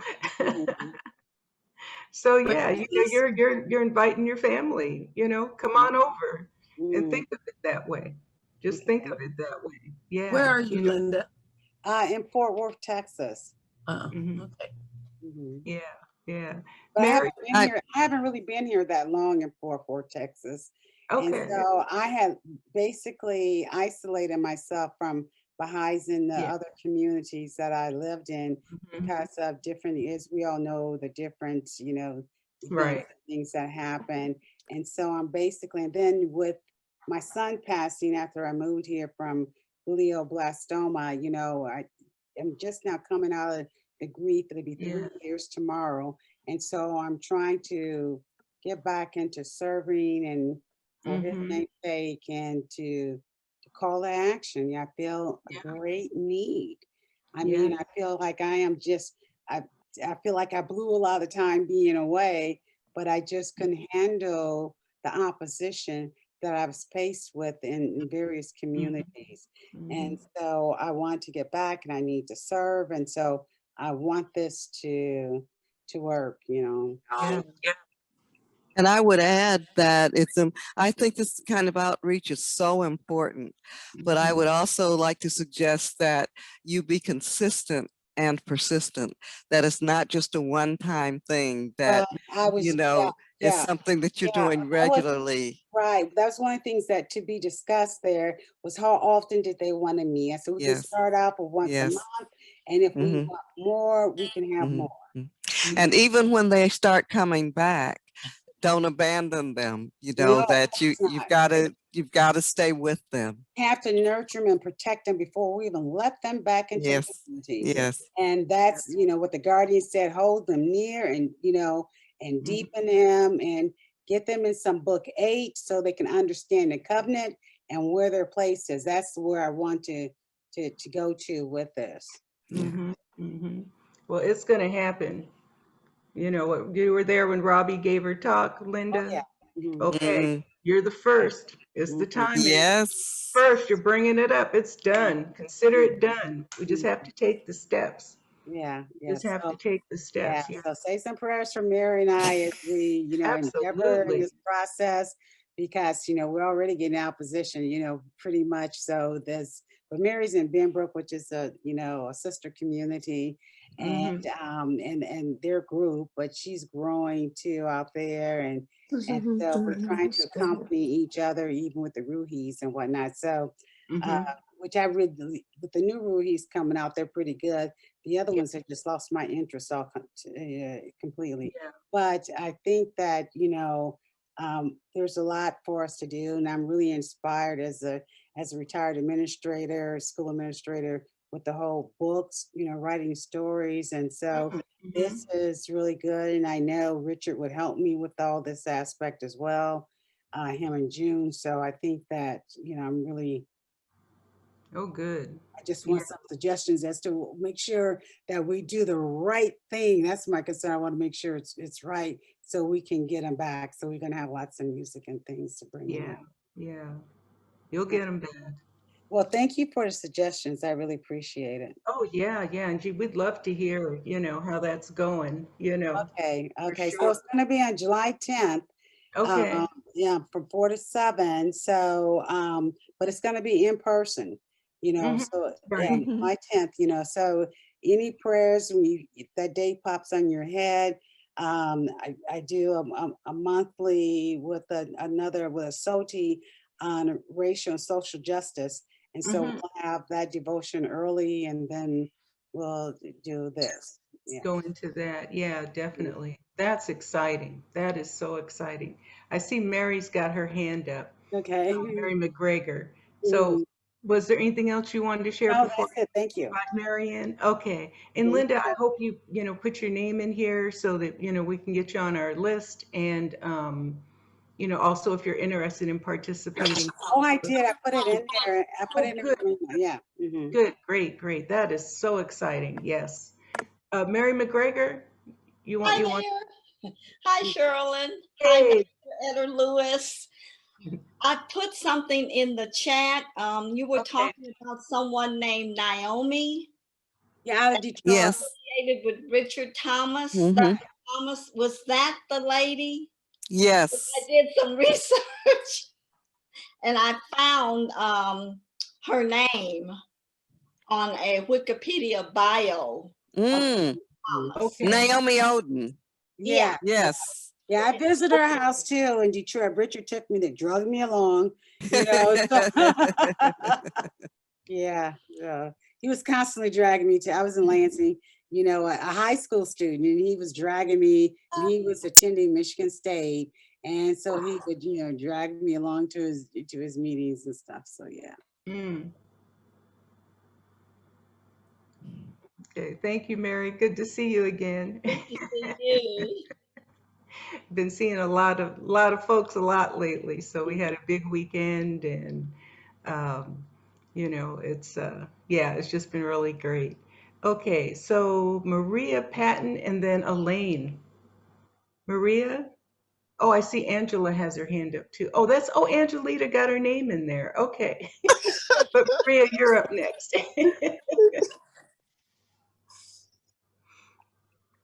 Oh, you're on mute. We can't hear you. Oh, yes.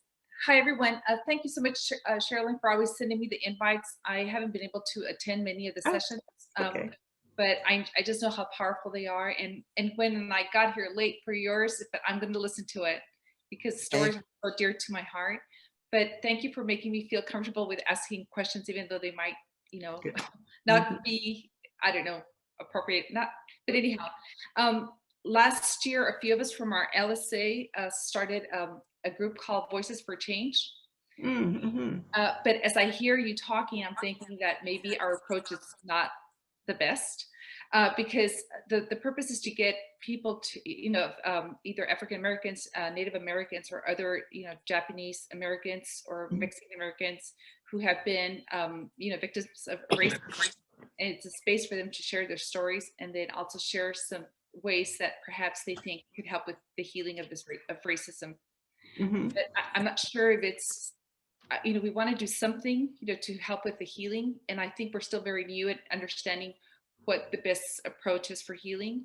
But I don't know, it's going to be a year since we started this in October, but I'm wondering if it's time to move into a different direction. Well, what's happened? What has been your results for the past year? Sadly, I'm embarrassed to say that we're running out of people who are willing to want to do that. Okay, and what were you asking them to do? Come and share their stories? Correct. Okay, yeah. And when the group was formed, were there any people of color in the formation of the group? No.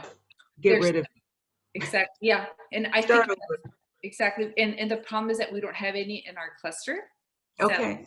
No. So you know that's a problem. So I feel like I need to make time for those friendships first.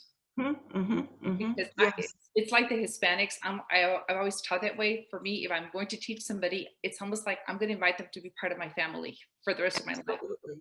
Because it's not a matter of just knocking on the door and saying, here's a pamphlet, you know, figure it out yourself, I'll see you later. It's not about that. And to me, they become about Baha'is, it's not important. It's about, you know, getting to, you know, talk about things that are important to our hearts and to grow together spiritually. And that's always been my intent in teaching the faith. And so I feel, you know, so my heart has always been, being Hispanic, I've always taught mostly Mexican Americans. And of course, anybody who I've become friends with as well. But now, you know, my approach is, my thinking is very different. I want to reach out to more African Americans, and I joined that book club, The Post-Traumatic Slave Syndrome, with Patrice Henderson.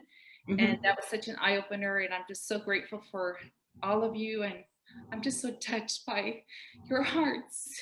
And I really want to do something that's really important. But I think making the friendships is really key to my heart.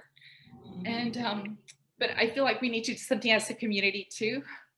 And and one thing that we have done as a community during feast, because we weren't having a lot of children or youth coming to our feast, we started the whole thing about a feast fairy. And the kids every month, they get a little packet with a quote relating to that feast, and also a story about an African American Baha'i or a Native American Baha'i, and the children read that at feast. Nice. And so the whole community gets to hear the story, as well as reading a quote about, you know, that feast. So it's a way that we're a little change that we've done at every feast. And it's great because then everyone gets to hear the story, and the children come and want to share their story, and they want to take turns reading it. That is wonderful. Could you send us like a sample of that, or you know, something like that? You're on the email list, right? Yeah. So you've got my email. Yeah, because I would love to send that out to people. That's awesome. Yeah, it comes in a little scroll with the photo. It's probably a 5x7, the story with a little photo, and it's a little scroll form with a little ribbon, and that comes in a little packet with some goodies as well.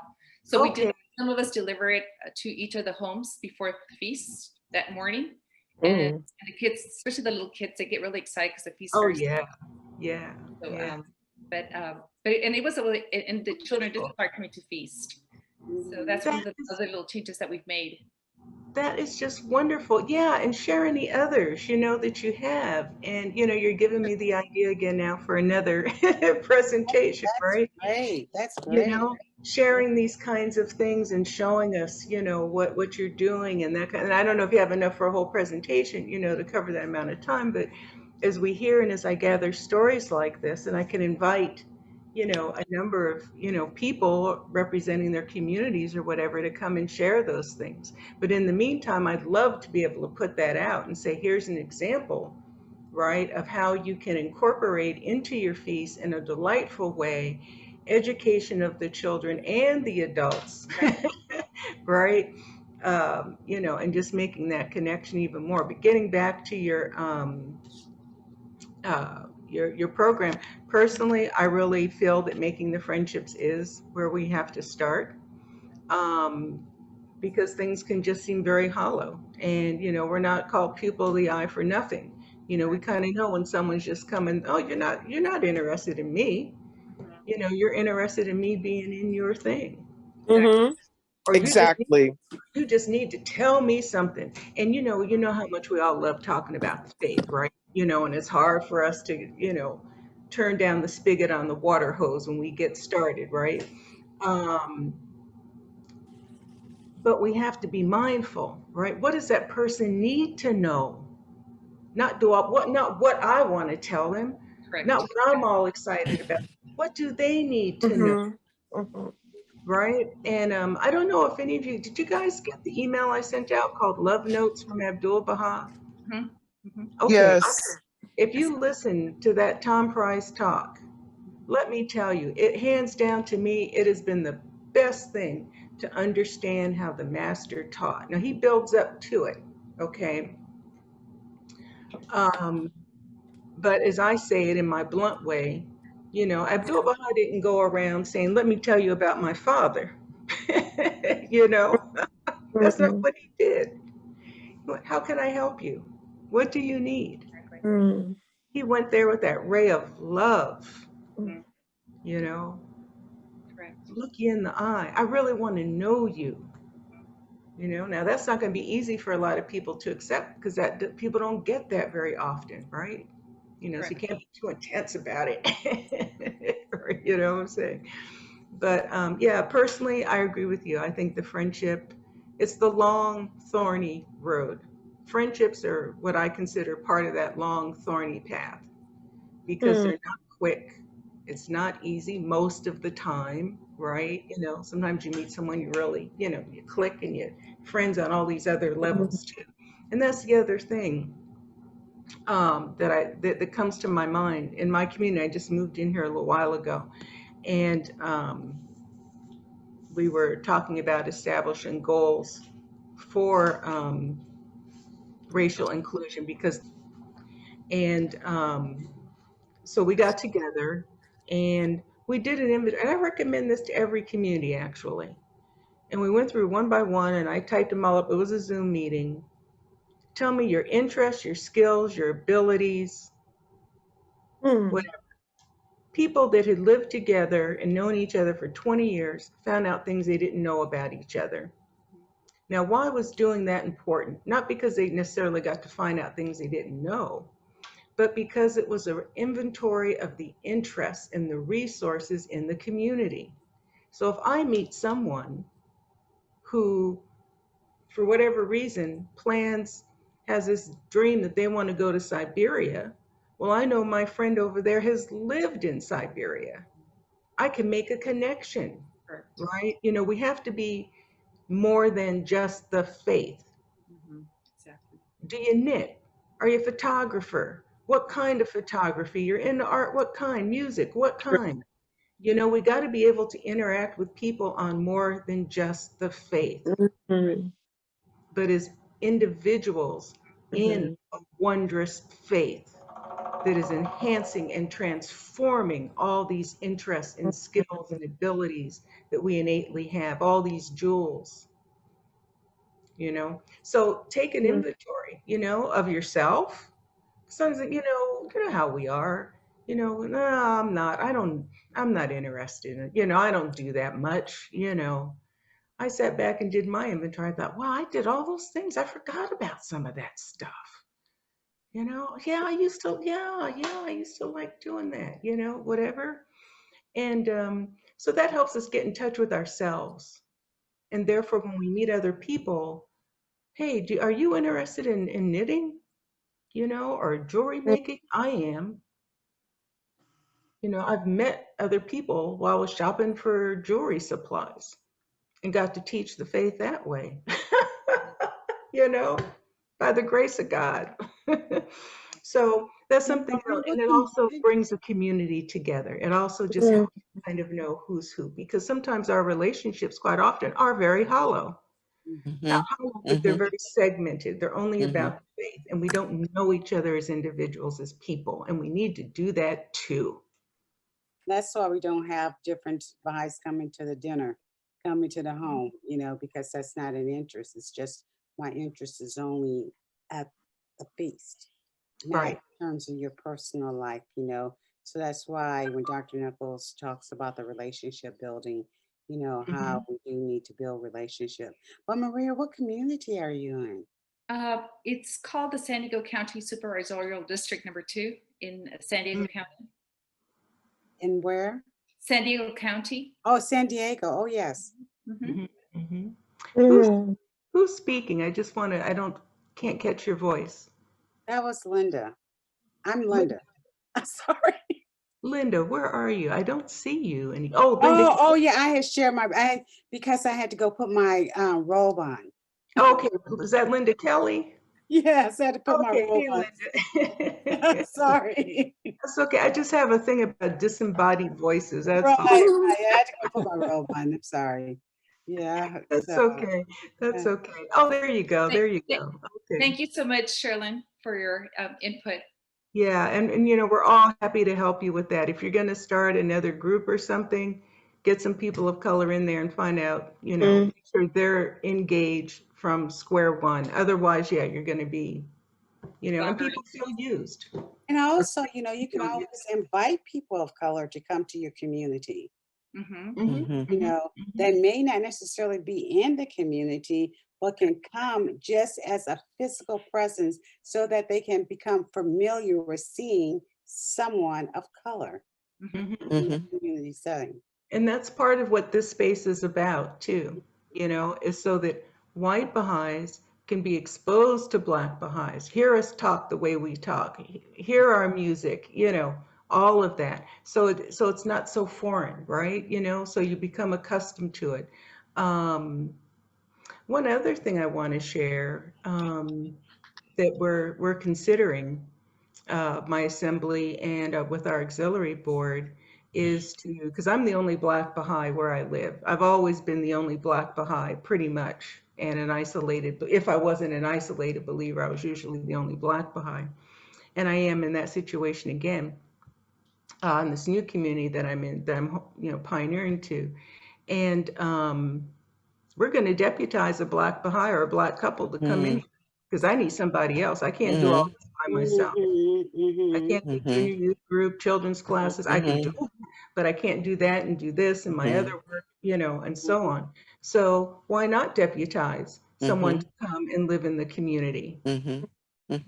Y'all, y'all got a lot of money.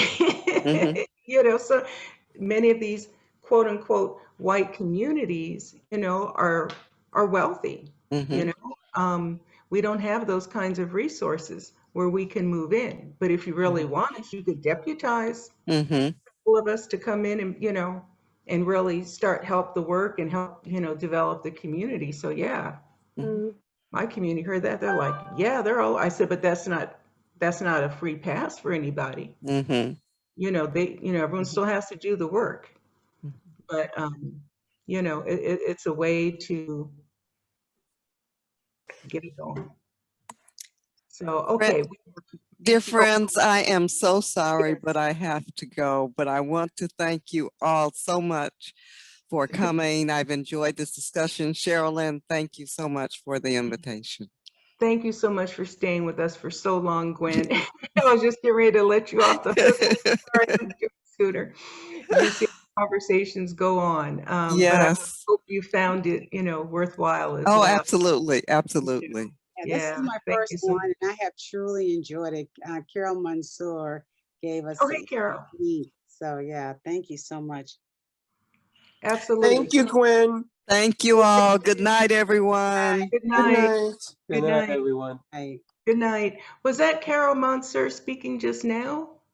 No, this is Angelita. I had a question for Gwen, but I will ask her in an email. That's okay. I had my hand up, but I took it down. Thank you so much, Cheryl. And I really appreciated the comments that you made about communities, relationships. I took notes on that because that strikes a chord with the situation that I'm in my community, and other similar communities, not just this one. So thank you for those profound words. Oh, thank you. Thank you so much. Who was it that said this was their first time being here? Oh, Linda, me. Oh, Linda, that was Linda. Okay. Yeah, Carol Mansour shared the link with me. Thank you so much. Okay, yeah. So glad you're here. This is a space for everyone, for those honest conversations. So, we're glad they're fruitful.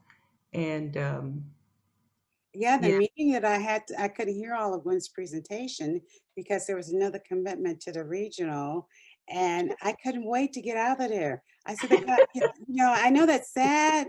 I shouldn't say that, but my heart was just, I just, oh my God, I got to get back. I don't want to miss it, And, well, don't worry, it's recorded, so you'll get it all, including this. Okay, great. This is all going on the record, so there's no shame in our game. What we saying here, it's going out there, and I'm coming to Elaine next, because she's had her hand up for a while. But I have to say that one of the things that I feel really good about, as a Baha'i, and about this space, and of course all the other ones I'm in too, but this one in particular, is that I think we are a wonderful example of being honest about what we need to do in our community to deal with racism. We don't have this holier than thou, position, that we're better than anyone else or anything like that. And I think it speaks to our sincerity, as well as to our intentions. And we are to be in process of becoming that model for the world. And that we can have these kinds of honest exchanges, listening and hearing each other, I think exemplifies that. So I thank all of you who make this possible by being here. So with that, we're going to give it to Elaine, and then we're going to get Zoom. Nason is going to zoom us away. Thank you for, it was mainly, I just wanted to, when you had first asked the question way back when you were talking about the Indigenous and the question about initiating contact with, people of color, Indigenous people and POTUS, it really made me think of the same thing is true of youth, because my daughter, one of the things that she always has said is, I don't understand why people always want to go into these neighborhoods with an agenda, because she says youth see right through that. Yes. And I think that it's very much the thing that's also true of Indigenous people and people of the eye. They can tell when your intentions are sincere. And that's why the idea of friendship is so important. And when it made me think of when you were saying, asking people about their dreams, or, it's about establishing that relationship and making those connections. But I think also with, being able to encourage one another in our dreams, that's a part of friendship. And, and reaching beyond, encouraging one another to be successful, encouraging one another to, in our, good times and the bad and all of that kind of stuff. It's really about, and I think speaking to those of us who are of European descent, and our axiology is very much transactional. And we have to get over that, because just because someone attends feast with us does not mean that they're our friends. And it takes a lot more to for us to earn the friendship of people, of Indigenous people. That's been my experience, of Indigenous people as well as POTUS, because of the fact that it really does. And that Shoghi Effendi actually says this, we must convince them through our sincere efforts. I'm going to go right. I'll just quote straight from him because it gives us the instructions. It's like through our intimate, spontaneous, and informal association with them, of the genuineness of our friendship.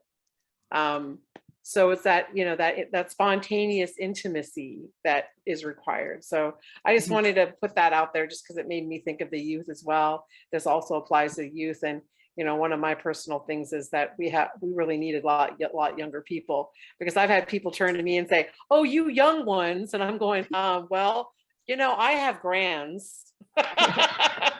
So if I'm considered a young one, then perhaps maybe we need to be investing in the younger generation. So my husband and I have experienced that often. Oh, you young ones. And we're like, oh, we're the young ones. Okay, yeah, we are the youngest ones in the community. There's a problem with that when we're the youngest adults. So yeah, anyway. Thank you. It's been a wonderful evening. I love you very much. Don't go just yet, Elaine. Thank you so much for those comments. They were wonderful. Do you have the reference for that quote, or could you just put the quote in the chat for us?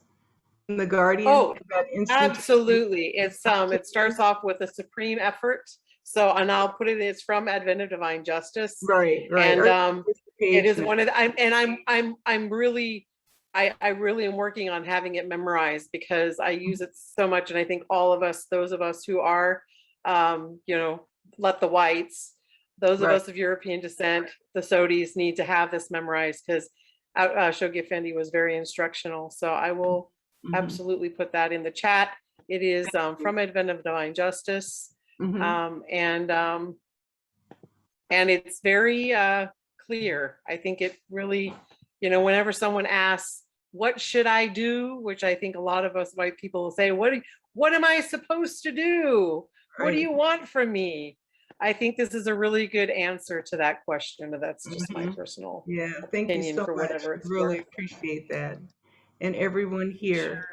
Okay, well, friends, it's time for us to go. It's 11:30 on the East Coast. So would someone like to say a closing prayer? Well, we can't close until Elaine get the information in the chat. Oh, that's true. Very good. Okay, awesome. Thank you, Elaine. Okay, that's our cue now, Linda. You got a prayer for us, Linda? Oh, Since sure. you were waiting for the cue. Okay, I was going to try to save it. Okay, I can do that. Okay. I'll get you. This is one of my ones that I enjoy saying quite a bit. Okay.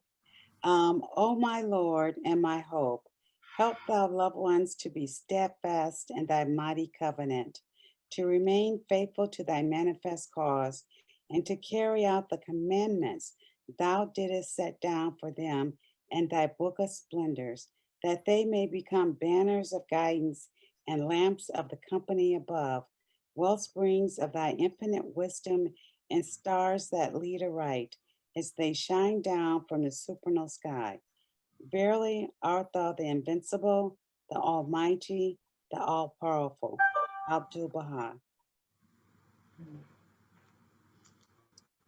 Thank you so much, friends. Have a wonderful rest of the weekend. See you in 2 weeks.